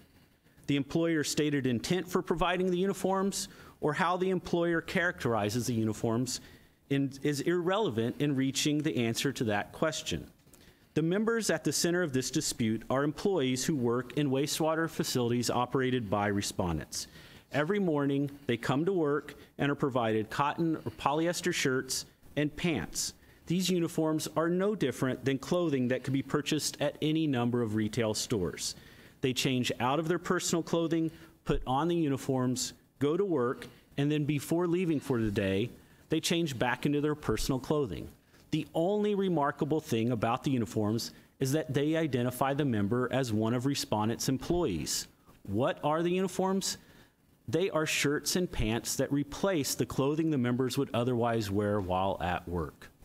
On the other hand, the members are also provided safety items, such as coveralls to wear over their uniforms when they are likely to encounter dangerous materials. The coveralls for wastewater facility employees are analogous to bulletproof vests for police officers and turnout gear worn by firefighters when actively fighting a fire. They would not be necessary but for the type of employment the individuals are engaged in. As you can see, the members are provided two very different types of clothing. The coveralls, it's an item that would not be needed but for the specific job the members perform. However, the cotton shirts and pants at issue here today replace the personal attire they would otherwise be required to wear while at work, and for that reason are reportable as pensionable compensation. Admittedly, the uniform allowance can appear counterintuitive. The uniforms, mere cotton shirts and pants, are considered a pensionable benefit to the member, but the items that actually keep the member safe are not. Perhaps the easiest way to understand why the uniforms are a type of pensionable compensation is to consider a member's income and budget. Let's assume a member's income is $50,000, and let's assume that each year the member spends 10% of his or her income on clothing, so $5,000. And let's say 50% of the clothing budget is for clothes they would buy to wear at work. So a member spends $2,500 a year on clothes. If instead a member is provided a uniform each day, they do not have to spend any money on work clothes. And this essentially amounts to an increase in their income of $2,500, the amount they otherwise would have spent on work clothes. The law requires that employers report this alternative form of compensation, this item of special compensation, as uniform allowance.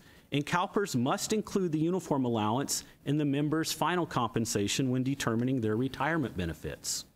To do otherwise would deprive the members of benefits granted to them by the legislature.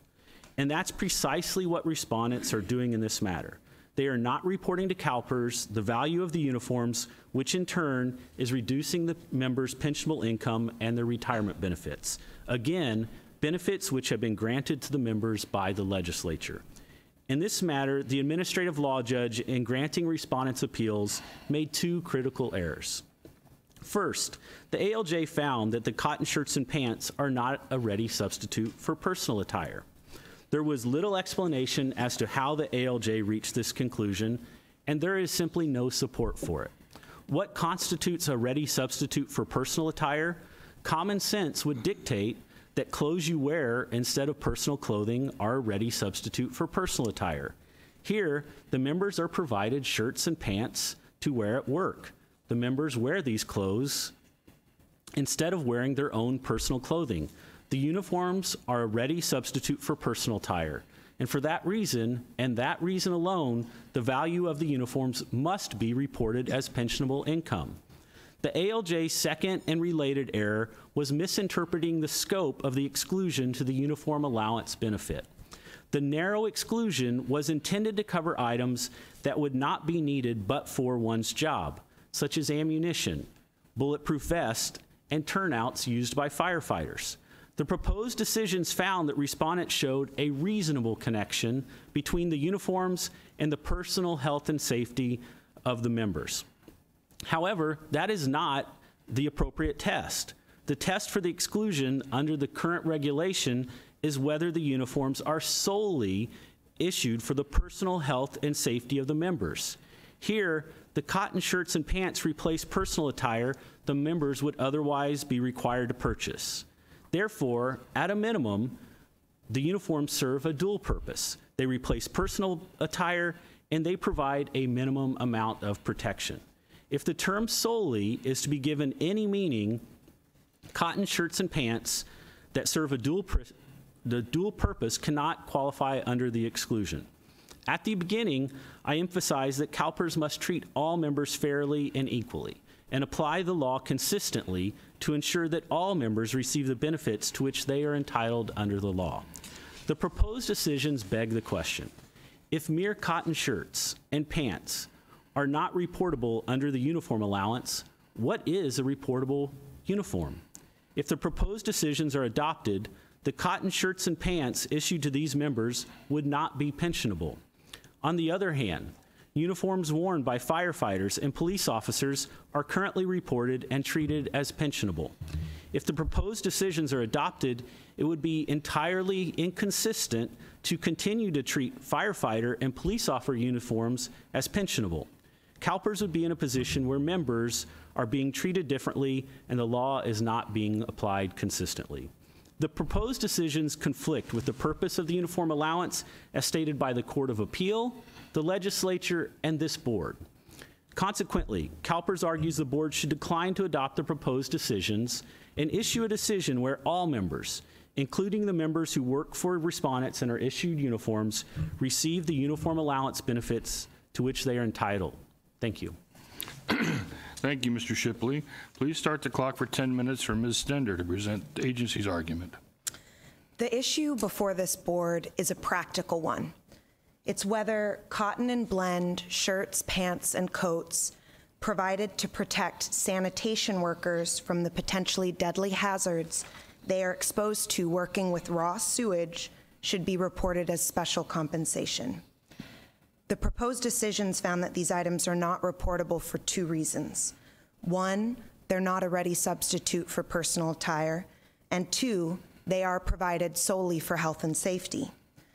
In so finding, the proposed decisions found that respondents' witnesses had the, quote, monopoly of experience and expertise and technical knowledge of the potential threats in this workplace and the most reasonable ways to address those threats and protect their employees. Whereas CalPERS staff had no expertise and no substantial evidence to support their findings. Yet staff urged this board to reject the undisputed evidence, to substitute speculation for expert judgment, and to interpret the uniform allowance regulation in a manner that is arbitrary, that is impractical, and that is plainly inconsistent with the language and intent of the regulation. That intent, as embodied by the Court of Appeal in Rose versus City of Hayward, is that benefits that merely offset the risk inherent in employment are not pensionable. That is the health and safety exception that's at issue here. I'm now going to walk you through some of the evidence that's contained in your record that is uncontradictive and compelling, and explain some of the inconsistencies in staff's argument. Respondents, directors of operations and safety manager, experts with decades of experience in the sanitation industry, testified about the hazards that employees are exposed to as a part of their employment, and testified about how their uniforms provide an essential level of protection against these risks, which include exposure to bloodborne pathogens like hepatitis, HIV, and Ebola, and contaminants like silica dust. If you look at Attachment F, Exhibit 42, page 5, you'll see this photograph. And what this depicts is the first level in the treatment process at Encina's facility. What you're looking at are the back of bar screens that rattle down into a channel of raw sewage that enters the treatment facility and then pull out solids like rags, condoms, and tampons, and then put them on this conveyor belt. You'll see that these white sort of paddles are caked in feces. Our employees work in this environment. They maintain this equipment, and they risk being splashed with sewage, raw sewage, as a part of their job duties. Next, Attachment F, Exhibit 43, page 9. This depicts the same first level of treatment, but at San Alejo's facility. Instead of a conveyor belt, they have a chute where all of these solids, like contaminated diapers and rags, fall down into. And here you'll see an employee wearing one of the uniforms in question. And what he's doing is unclogging one of these chutes, and these rags are all soaked with raw sewage. And this employee risks, as part of his job duties, being splashed.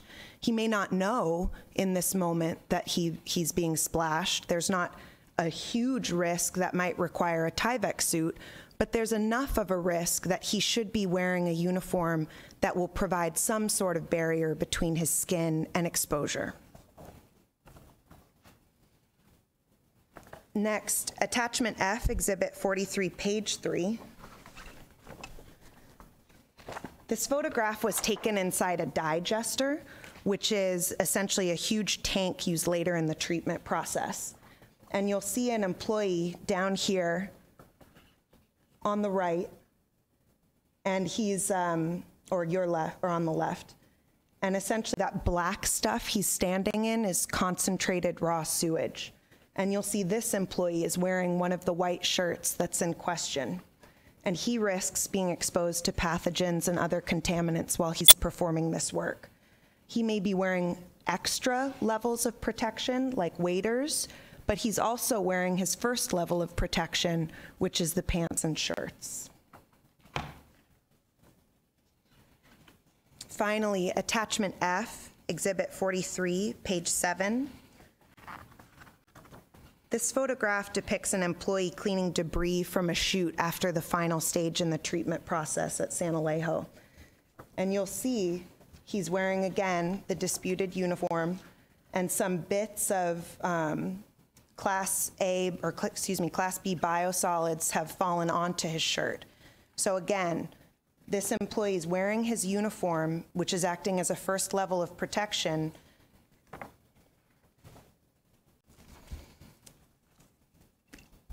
The respondents' witnesses testified that uniforms play a vital role in keeping employees safe while they work in these hazardous conditions. Respondent safety manager, a chemical engineer with over 28 years of experience with Cal OSHA compliance, stated that employee shirts, pants, and coats, though made of mere cotton, still act as an effective barrier between an employee's skin and potential contaminants. By providing these uniforms, respondents are providing their employees with a first level of protection against exposure. And you can see this first level of protection at work looking at these photos. Employees working in the bar screens may be splashed and not know it, But thankfully, respondents provide them with these uniforms that they then change out of at the end of the day, shower, leave at the facility to be professionally laundered. Then employees change into their regular attire to go home for the day. Employees are not allowed to wear these uniforms to and from work. They have to wear their regular attire to and from work. The proposed decisions found that this evidence overwhelmingly proves that uniforms are not reportable because they're not a ready substitute for personal attire. Common sense dictates that if something can't be worn as personal attire, it's not personal attire. But even if it was personal attire, these uniforms are still not reportable because they are provided solely for employee health and safety. That's the only reason respondents provide these uniforms to its employees, to offset the risks that are inherent in their employment. CalPERS staff don't deny that uniforms provide some safety function. Instead, they speculate about how effective that protection is if sometimes other levels of protection are needed. This speculation comes without any qualification or expertise in being able to assess the hazards present in these facilities or the most reasonable methods to protect employees from those hazards. Staff also makes a series of random distinctions, which if adopted, would lead to absurd and inconsistent results. For example, staff argues these, quote, not remarkable uniforms are too common. They're made of cotton. You can buy them at a store. However, the rulemaking file clearly states that whether or not a uniform is made of a special fabric is irrelevant. So the fact that these are not remarkable and made of cotton is irrelevant. CalPERS circulars have provided that coveralls and orange shirts are not reportable because they're provided solely for employee health and safety. The public agency reviews that CalPERS conducts find that other agencies' orange shirts, which are a substitute for a shirt someone might otherwise wear, are not reportable.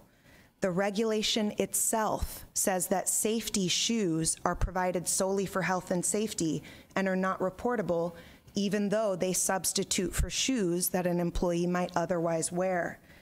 There's no reason that sanitation worker shirts, pants, and coats should be treated any differently than a mechanic's overalls or a road worker's orange shirt, which CalPERS has repeatedly found are exempt.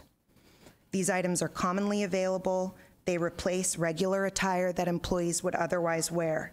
None of these distinctions change the fact that respondents provide uniforms to their employees solely for health and safety and for no other reason. If the board accepts staff arguments, it will be going against its own advice and it will be treating its members inconsistently. We and other sanitation agencies that operate wastewater treatment plants urge this board to adopt the proposed decisions and set a practical common sense standard. Thank you. Thank you, Ms. Tender. Mr. Shipley, would you like to offer a rebuttal? Please start the clock for 3 minutes for staff's rebuttal. Microphone, sir.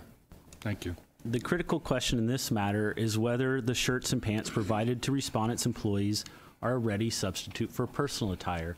Whether Cal OSHA requires them to provide uniforms, whether Cal OSHA requires them to be laundered in a certain way is not important to this case. This case is about what is pensionable, what qualifies as a pensionable item of compensation under the PEARL. And the regulation says if it's a ready substitute for personal attire, it's a pensionable item of compensation. These are shirts, these are pants, these are what they wear instead of wearing their own personal clothing.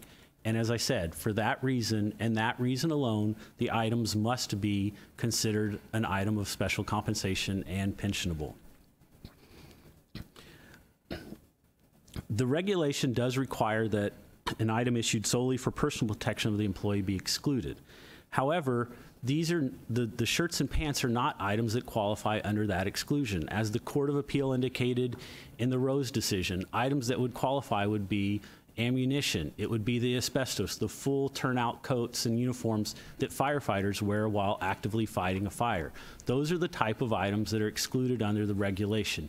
Here, We're talking about cotton shirts, polyester shirts. They're even listed as polo shirts and pants. These are not something that these are something that simply are a ready substitute for personal attire. They're not something that equates to what should be excluded under the regulation. In addition, the regulation requires that they be solely issued for personal health and safety. And as the respondents have indicated, there's a variety of reasons why these uniforms are issued. But the critical question is, are they solely issued for personal health and safety? And the answer to that question is no. They're issued for a variety of reasons, but that in itself excludes them from being something that should fall within that narrow exclusion that was first provided by the Court of Appeal in the Rose decision and since adopted by this board in the Uniform Allowance Regulation. This case is really about, do shirts and pants, are they a ready substitute for personal attire? They might not be the same exact clothes that the people wear when they come to work, and they might not be the same exact clothes when they leave to go home from work. But the question is, are they personal attire when they are at work? And the question to that answer is undoubtedly yes. Thank you. Thank you. Ms. Stender, would you like to offer rebuttal? Yes, please. Please set the clock for 3 minutes for agency's rebuttal. There's some very concerning circular logic being offered to this board. The regulation itself, which you were quoted at the beginning, provides that uniforms that are a ready substitute for personal attire are not reportable, except for items provided solely for health and safety. The argument that's being made right now is these uniforms aren't provided solely for health and safety because they're a ready substitute for personal attire. That's circular. The issue is, even if something is a ready substitute for personal attire, if it's provided for health and safety, then it's still exempt. That's how exceptions work. So here, even if you believe that these shirts and pants are a ready substitute for personal attire, even though employees can't wear them home without endangering the safety of their family or wear them to the grocery store without endangering the safety of the people there, they're still exempt because they are provided solely for health and safety. There's a statement made that these uniforms are provided for a variety of reasons. There's no evidence in the record that these uniforms are provided for any reason but to protect employees' health and safety, to provide that first level of protection as the respondent's safety manager testified to. And as the court held in Rose v. City of Hayward, if a uniform item is provided merely to offset a risk in employment, it's not pensionable. Here, these pants and shirts and coats are provided only to offset the risk of exposure inherent in working in and around raw sewage. There's no risk that finding that these shirts and pants are exempt will lead to all shirts and pants being exempt. All workplaces are different.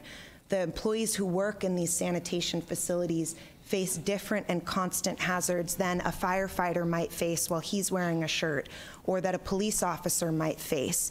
So this is really, should be based on the facts before this board, which are this specific workplace, which is gated, closed off from the public because of the dangers, and which presents a constant risk of exposure to potentially deadly contaminants.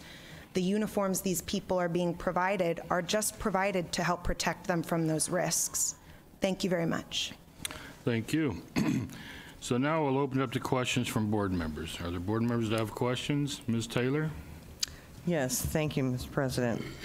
And I'm sorry, I didn't catch her name. That's okay. It's Tracy Stender. Tracy Stender. Okay, Ms. Stender, you had mentioned earlier in your argument about Tyvek suits. Do you provide those in addition to these? Correct. Those are available for certain types of work. So the work that you have pictures of here in our evidence isn't part of that work? I can show you an example of when an employee might wear a Tyvek suit. And if you look at this photo, that channel of raw sewage I was talking about, sometimes employees have to literally get into that channel. They'd put on a Tyvek suit for that. And waiters?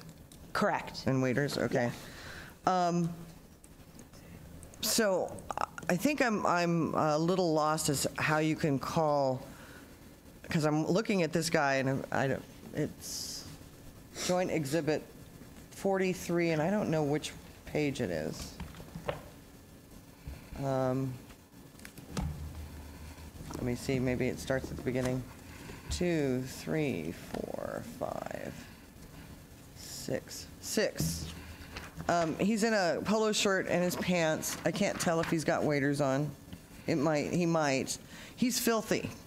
So how is that protective? I'm a little confused as to how is that protective? He's uncovered from here down. His arms are filthy. He has gloves on.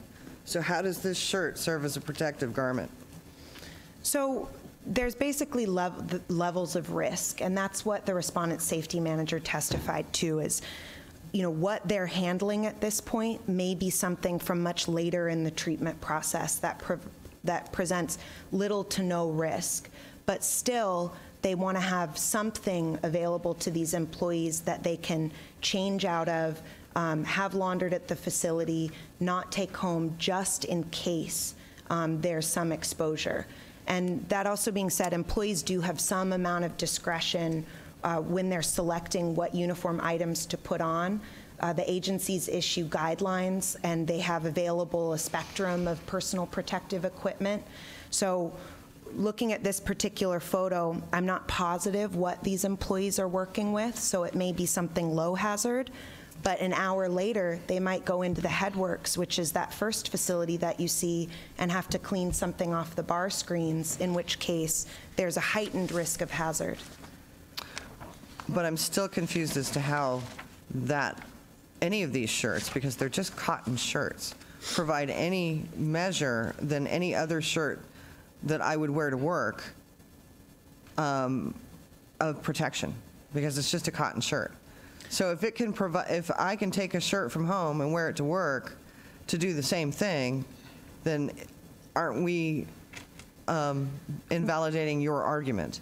Well, you couldn't necessarily, because, for example, some employees work around flash hazards. So if you brought a shirt home, or you brought a shirt in from home and it had some polyester blend and you were about to work in a flash hazard area, there would be risk of, there's some fire risk and burn risk to you.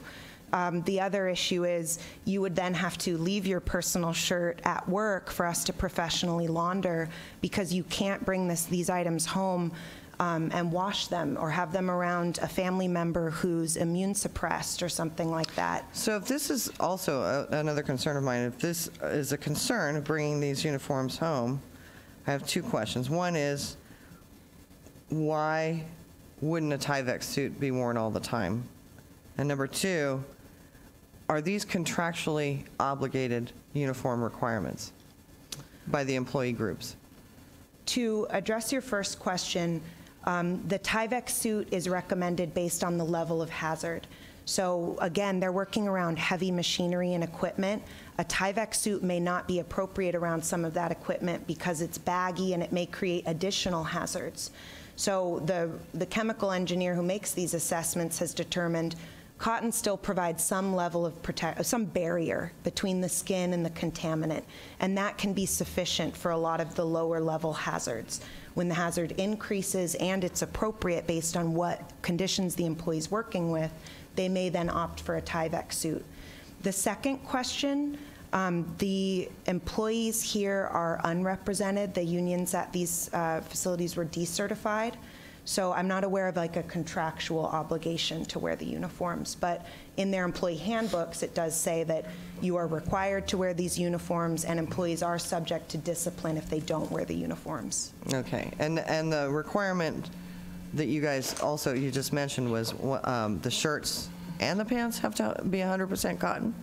It depends on the employee, but generally most of the shirts and pants are 100% cotton. Why does it depend on the employee? If you're working around my understanding is if you're working around a flash risk or flash hazard where there's potential for fire, polyester can burn and melt, so they don't want employees wearing that. I think most of the uniforms have switched to cotton, if not all, 100% cotton. Okay, so then I can still buy 100% cotton clothing and bring it into work and provide the same kind of protection that you are stating is the sole purpose of these these clothing. So that's where I think I'm having a problem with this. But I think you answered all the questions I had. I'll let someone else. Thank you. Mr. Miller. Yeah, I just want to see that I understand this. And in the workplace, when there are hazards, and I'm a professional scientist. I've been doing field science work on and off for over 30 years.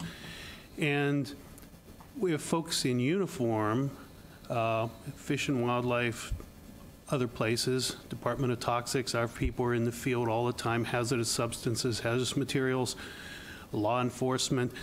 All these folks on a daily basis are potentially exposed to infectious agents. Our folks deal with hantavirus out in the field.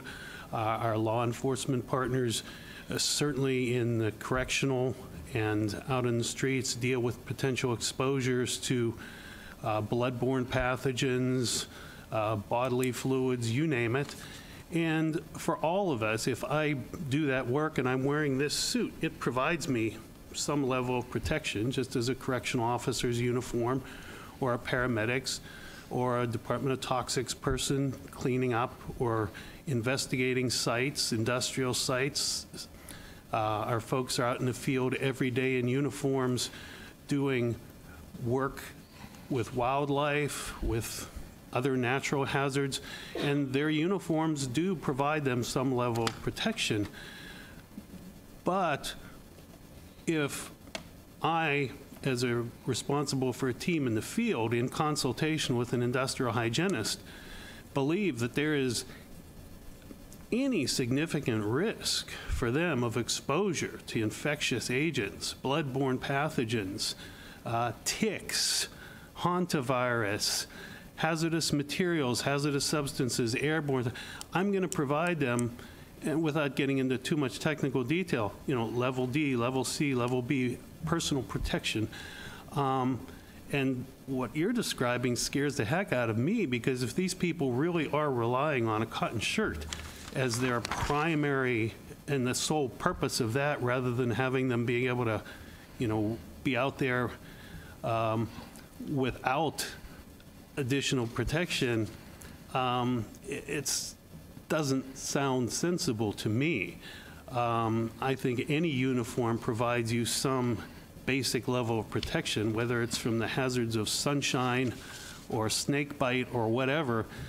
And I think, so this would say to me that anyone who is required to wear any kind of clothing on the job.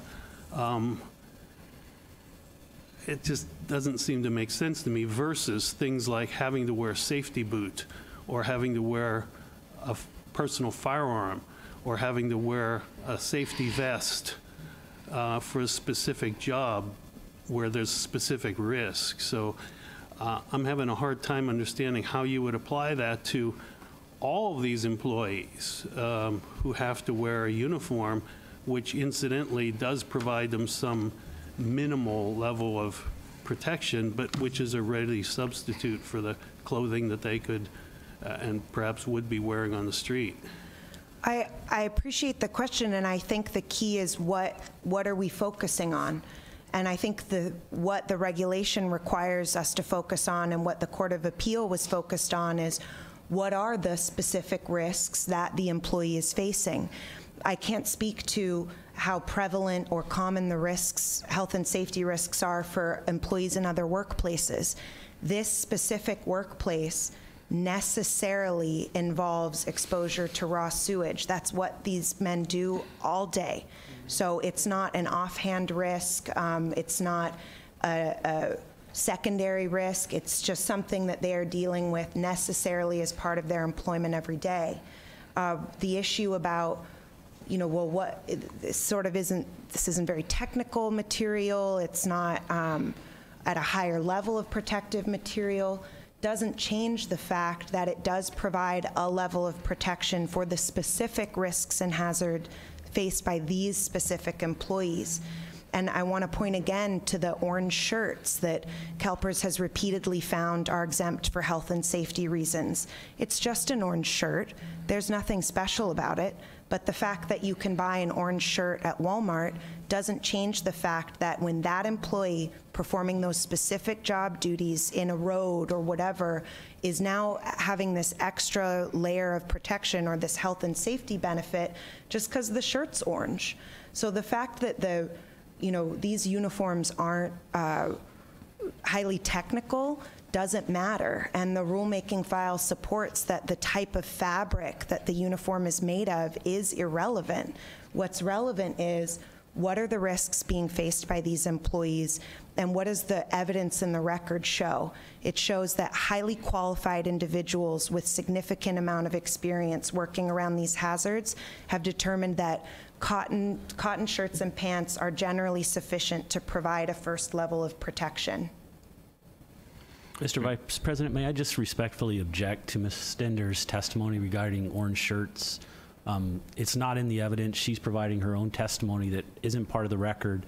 The record is very limited as to what, especially the admitted evidence in the record is very limited as to what those orange shirts actually were. So I think it's inappropriate for her to testify about the orange shirts that is testimony that's not part of the record before the board. I'd refer council and the board to Attachment F, Exhibit 37, page 15. And in it is a CalPERS circular where CalPERS was specific. Here, I can read it just to set the record. Which exhibit? Which exhibit? So this is a circular from Which exhibit? January 11th, 1985. It starts on page 9. And on page 15, there's a question. With respect to safety equipment, would safety equipment include the coveralls we provide to mechanics and maintenance workers to protect them from paint, hot tar, chemicals, oil, and grease, and the orange shirts we provide to employees working in public streets? Answer, yes. Safety equipment would include the coveralls and orange shirts. Mr. Slayton?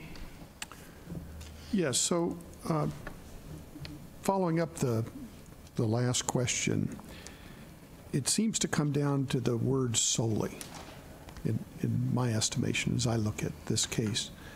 So are there a set of procedures for the employees for these agencies that say,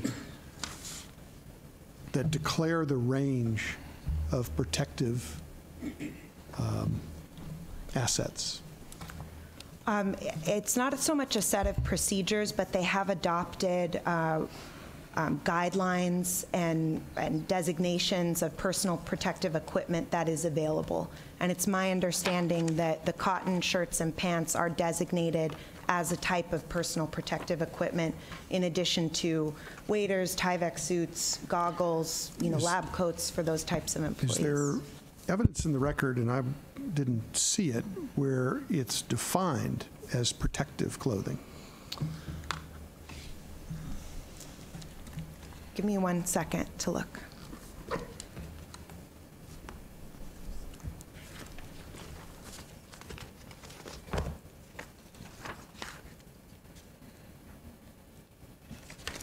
I think that while you're looking for that, I think the issue of whether it's cotton or whether it's some other higher level of protection, I would suggest is an agency determination, not CalPERS looking over the transom at what the proper level, I mean, that's not our business. So I think that it's incumbent upon the agency to have defined what is protection, especially if the case is trying to hang on the issue of solely for that purpose. For instance, I could go out and buy steel-toed boots. I could buy safety boots. They're available in the marketplace. I could wear them anywhere I want to go personally. So, but the question is it being provided solely for the purpose of safety? I also think the issue of taking clothing home is a safety issue. And I presume, and maybe you can confirm this, that in fact in the employee procedures, it is defined as you have to leave them here, and the reason being that it's a safety issue rather than a convenience issue. Correct. That's absolutely correct. And I think the evidence in the record that will support this is in attachment F, exhibits 30 through 33. You'll find the human resources and employee handbooks for the various agencies, and you'll also find their bloodborne pathogen exposure control plans. These documents combined set forth the requirements that employees wear the uniforms, the requirements that the uniforms be left on site to be professionally laundered and not taken home, and that employees will be disciplined for violating that, and that these uniforms... Are we referring to page 480 in the, it's, I think it's 480, 9.21 dress and grooming standards? Is that where you are? Correct. Okay, it's 480 on the iPad. And the... That's exhibit 32. Yeah, and It says on 481 that they may not be removed from the premises. Okay, so back to my first question. You were looking for the reference. So in the bloodborne pathogen exposure control plans, which I'm trying to get the page number for you, starts with exhibit 32.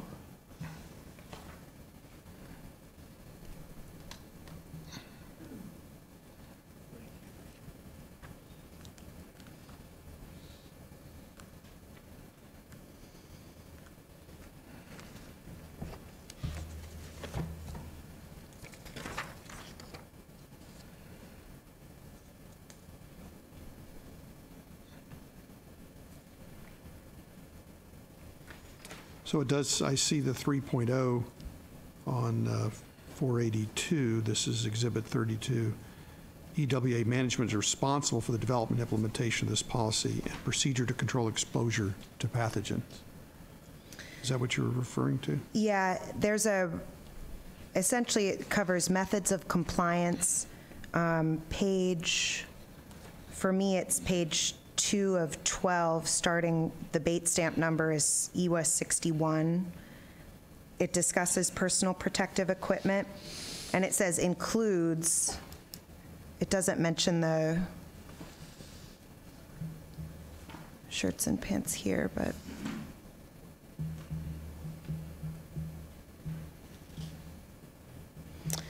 oh, if you look down at the next page, 62, letter F at the bottom, employees shall use the locker room facilities for changing clothes and footwear before going home.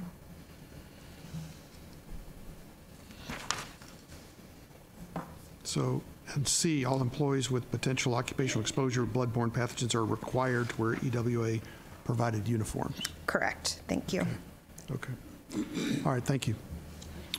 Thank you. Ms. Hollinger. Yes. I view this as really the purpose of changing into the uniforms as actually the health and safety here is them being able to control the contamination that might be possible if these clothes were taken home. They're thrown in a laundry basket. So, and so I see that as a health and safety factor of containing that.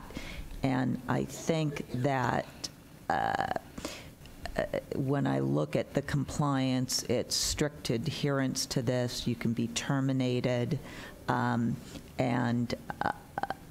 So I think it actually protects society and families that the pathogens that would come from bringing this particular clothing home. So I do see it as health and safety. Mr. Jones. Yeah, thank you, Mr. President. I would like to get information about the employee who traditionally comes to work with the uniforms that they're provided. During the course of their duties and work, are there situations that require them to go and get protective clothing and wear over those existing clothing, or to change and wear the protective clothing alone? There are situations where an employee may go and add additional protective clothing. They're always wearing their base uniform, but like the example I gave of an employee who needs to wade down into that channel of sewage, they'll go and they'll put on additional protective clothing like a Tyvek suit and waders. And there could be situations where someone is sprayed and saturated, in which case they're immediately going to go shower and change out of their uniform and into a new uniform. But they're always wearing that first level of protection. So that does suggest then that there's a difference in the protective uniform versus the traditional clothing that's provided. There's definitely a difference in levels of protection provided, but it doesn't change the fact that that uniform, the shirts and pants, is providing a first level of protection. Okay. Ms. Taylor? I'm just following on Ms. Hollinger and Mr. Slayton's questions about your calling these uniforms for health and safety. And I think you in the beginning had talked about bloodborne pathogens, human bodily fluids. So my question to you is, in a hospital, there's uniforms worn as well, but they for bloodborne pathogens, infectious, there's specific ways to dispose of that. I'm not clear on how this clothing protects an employee after coming in contact with a bloodborne pathogen, especially some of these shirts that I'm looking at. I can see maybe the long sleeve shirts, but I'm not sure. And I'm not sure that I'm seeing anywhere in this evidence that you guys have a specific level of danger and what kind of clothing is worn for each specific event. And so I'm a little confused about that as well. If some of this clothing is worn to prevent contact with some of, I'm looking at the CDC recommendations here for HIV, HBV, HCV, bloodborne pathogens. I don't see how, if it soaks through those cotton shirts, it's still going to touch your skin. So yeah, and that's again the situation I described where someone may be inadvertently splashed. It's not soaking through, but there's some contamination on that uniform, and it's provided a barrier between that employee's skin and that splash. It's still providing a barrier and a level of protection. If an employee's soaked, they're going to go change and they're going to shower. Or if they think there's a risk of soaking, they might put on an extra level of protection. But that first level of protection is protecting the employee from small exposure. It's a conservative measure. And then it's also protecting people at large because, again, some of these pathogens can live for days on a surface. So if that employee is wearing this to the supermarket or wearing it home, then it's creating this additional health and safety risk. So I'm really concerned then that you don't provide additional clothing they must wear all of the time. Because if this is something that these guys in their polo shirts are getting on their skin and can sit on their skin for weeks at a time, that seems tremendously unsafe for your employees to begin with. So I'm not clear on how these cotton shirts and pants provide enough safety that you could claim these are health and safety only shirts. Well, as I mentioned, all employees are required to shower before they leave. So I agree. Sometimes I look at these pictures and you'll see they've rolled up their sleeves. In San Diego, it's hot. Maybe that's why. But they're still going to wash before they leave. So they're still washing their skin, and they're leaving that uniform that potentially still has contaminants on it at the workplace. So the risk, from my understanding, is neutralized. Just if you have commentary on this. Thank you. I did have a little bit. First of all, to kind of address, I think, your question, The question was asked of one of the witnesses, would long sleeve shirts protect an individual from bloodborne pathogens? And the answer was, if they get soaked through, no. I mean, that's why we have them shower. So clearly these shirts, and especially if they're wearing short sleeve shirts, they're not going to provide protection against bloodborne pathogens. And so I think common sense would hopefully dictate that if they are actually in a hazardous situation, that they would change into a Tyvek suit, which of course is something that CalPERS has determined should not be reported because it's not a ready substitute for personal attire. The other thing I would just briefly like to address is there is a public safety component to not having the uniforms taken home, but I think we have to focus again on what the language of the regulation is. And the regulation provides that they are solely for personal health and safety. And so that's where the case law came to is this solely for the personal health and safety of the individual? If it's a public health and safety, of course, it benefits everybody. It benefits the employer because they're reducing their liability by not having these dangerous. But here, and I'm not here to judge whether they're doing what they're doing correctly or not. I'm just here to say, what does the law say? What does the PEARL say? And the PEARL says if it's a substitute for personal attire, it's reported. And to be an exclusion, it has to be solely for personal health and safety. So when you add all these other components, a public health component, to identify them as an employee, that's not for personal health and safety, and so it doesn't qualify under the exclusion. And I just had one other quick question, and this was discovered through an audit. It wasn't like somebody tried to retire and wanted that. It was discovered through an audit that CalPERS performed, correct? That's correct. The CalPERS audit office went down, collected evidence to ensure were they making the correct determination. The evidence showed that these were cotton shirts and pants, that these were polo shirts, and deemed that these were a substitute for personal attire because they wear them at the work instead of wearing their personal clothing. And I will say that it is generally not CalPERS practice to find things to pay extra for.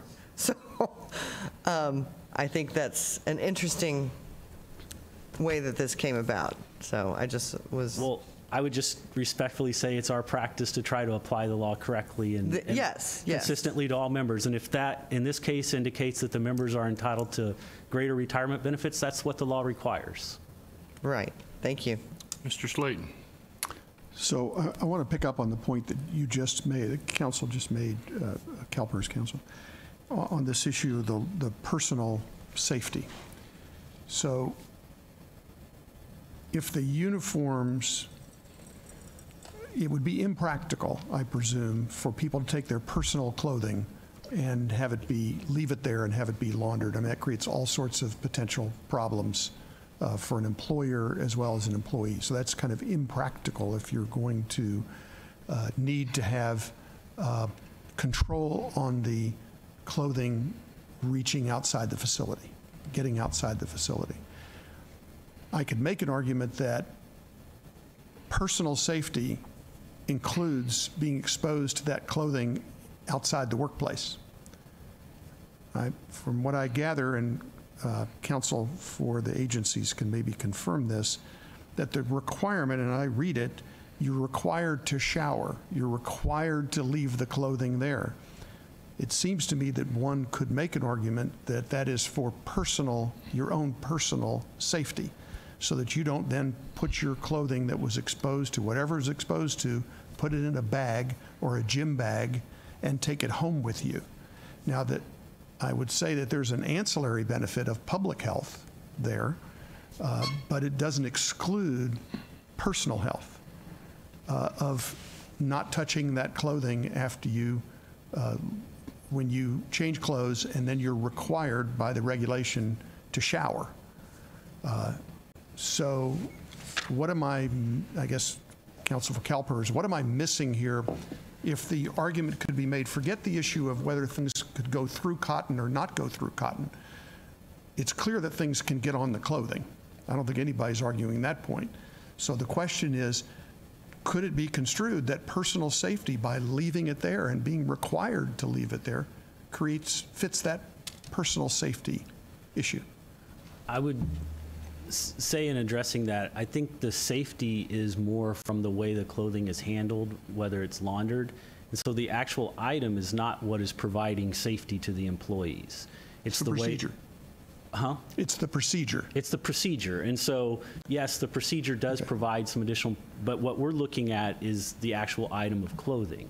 It's the item of clothing that's being provided free of charge to the member, which is a benefit. And so the case in Rose versus City of Hayward, it did discuss that, of course, the employer is going to gain some ancillary benefits from providing uniforms to their employees. But the focus, because this is a question of what retirement benefits the members get, must be on what advantage is provided to the member. And in this case, the member's advantage is they don't have to buy any work clothes. And that's a benefit to them. They save money because they no longer have to purchase any clothes for work. Okay, but to take that argument one step further, let's suppose that what we were talking about was hazmat suits, that when they arrive at work, they have to put on a hazmat suit. So if they have to put on a hazmat suit, that would not be a benefit that would be pensionable because it falls under it solely for safety.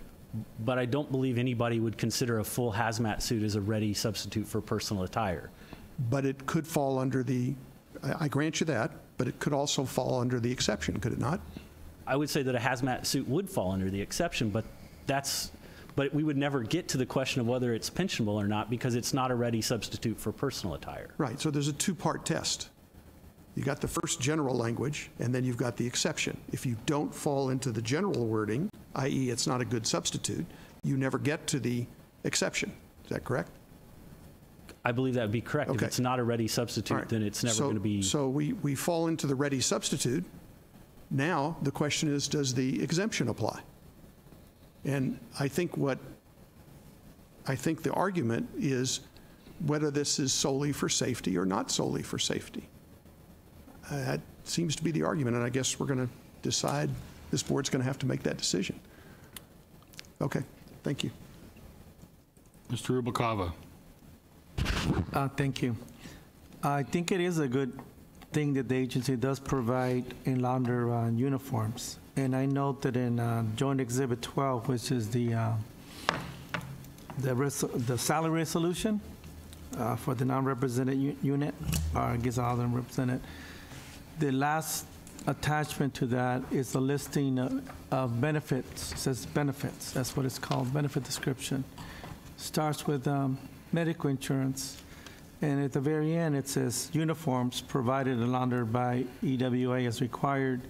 Then the last entry is safety boots, $250 per year per group member. So clearly, safe boots are saying, you know, the agency provides it, but it's a good thing. It provides it as, defines it as safety. Uniforms are just listed as uniforms. If it is seen as a key part of the first level of protection, why isn't it listed as saying uniformed for safety or required for safety? Why is it just so generic if it's so important to the agency as a first level of protection? I'd imagine it's just for brevity's sake, because elsewhere in the bloodborne pathogen exposure control plans and in the human resources policy manual, it extensively discusses how uniforms provide a safety function. And I think it's also important to point out that safety boots listed as a benefit here are exempt for health and safety reasons. So just because something's listed as a benefit here doesn't mean that it's not provided solely for health and safety and that it's not exempt. Presumably employees have to wear shoes. So we are essentially giving you money to buy shoes that you would otherwise have to buy. So it doesn't matter that we're also paying for a uniform for a shirt that you might otherwise have to buy. Just like it doesn't matter that some road workers get an orange shirt to replace a shirt they might otherwise have to buy. The reg talks about why is the uniform provided. It says, except for items provided solely for health and safety. So the analysis should look at what is the intent of this agency in providing this uniform. The only reason we're providing these uniforms is for health and safety. Thereby, they're exempt.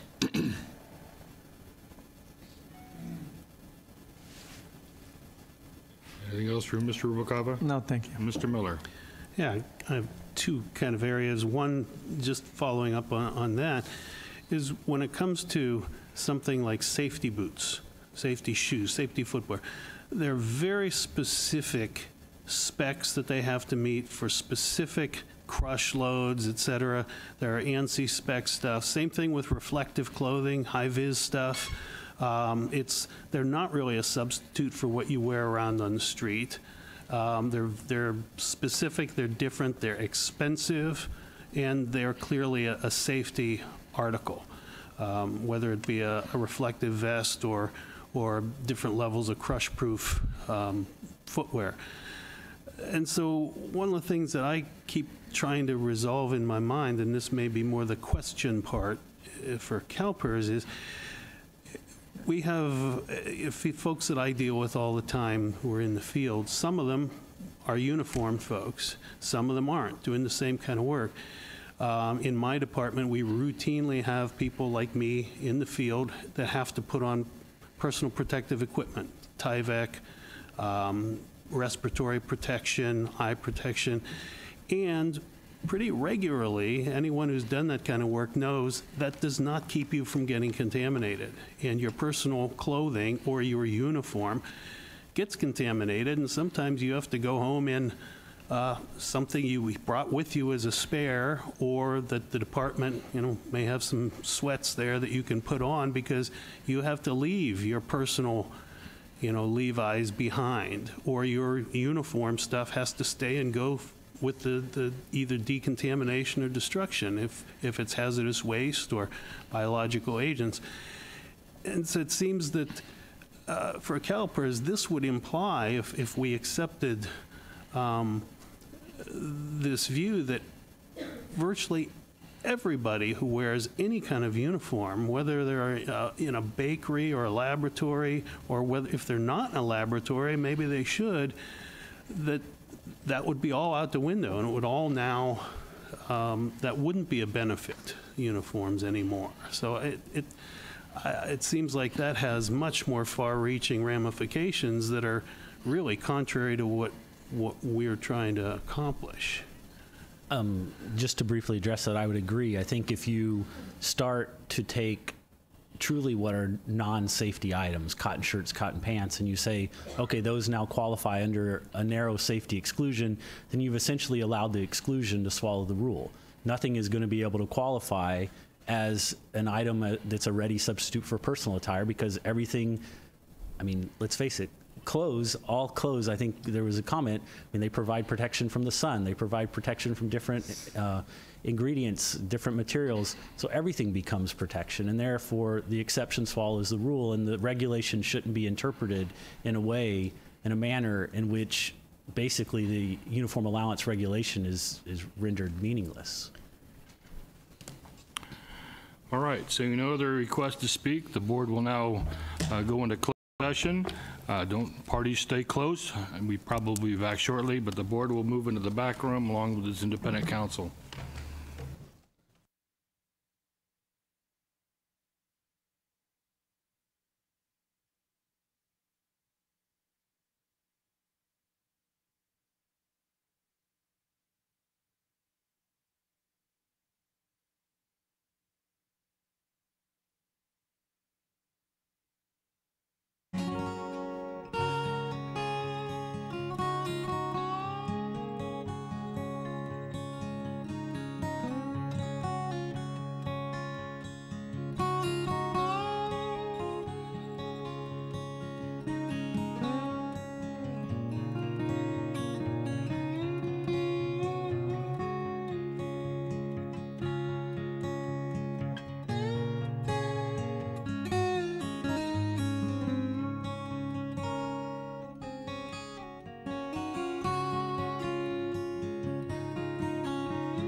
Board meeting back to order.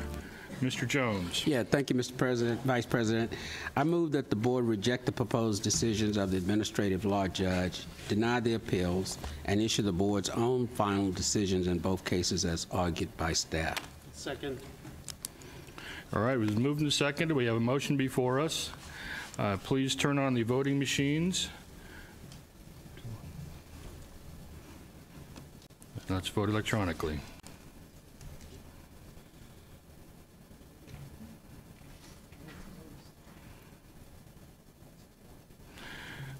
Motion carries. Thank you very much. We thank you all for your attendance today and for presenting to us. We will now move on to our board closed session. So we're going to adjourn the open session and we'll move into closed session as soon as we can clear the room. So thank you very much. We'll see the rest of you next month. Okay, thank you. The meeting is adjourned.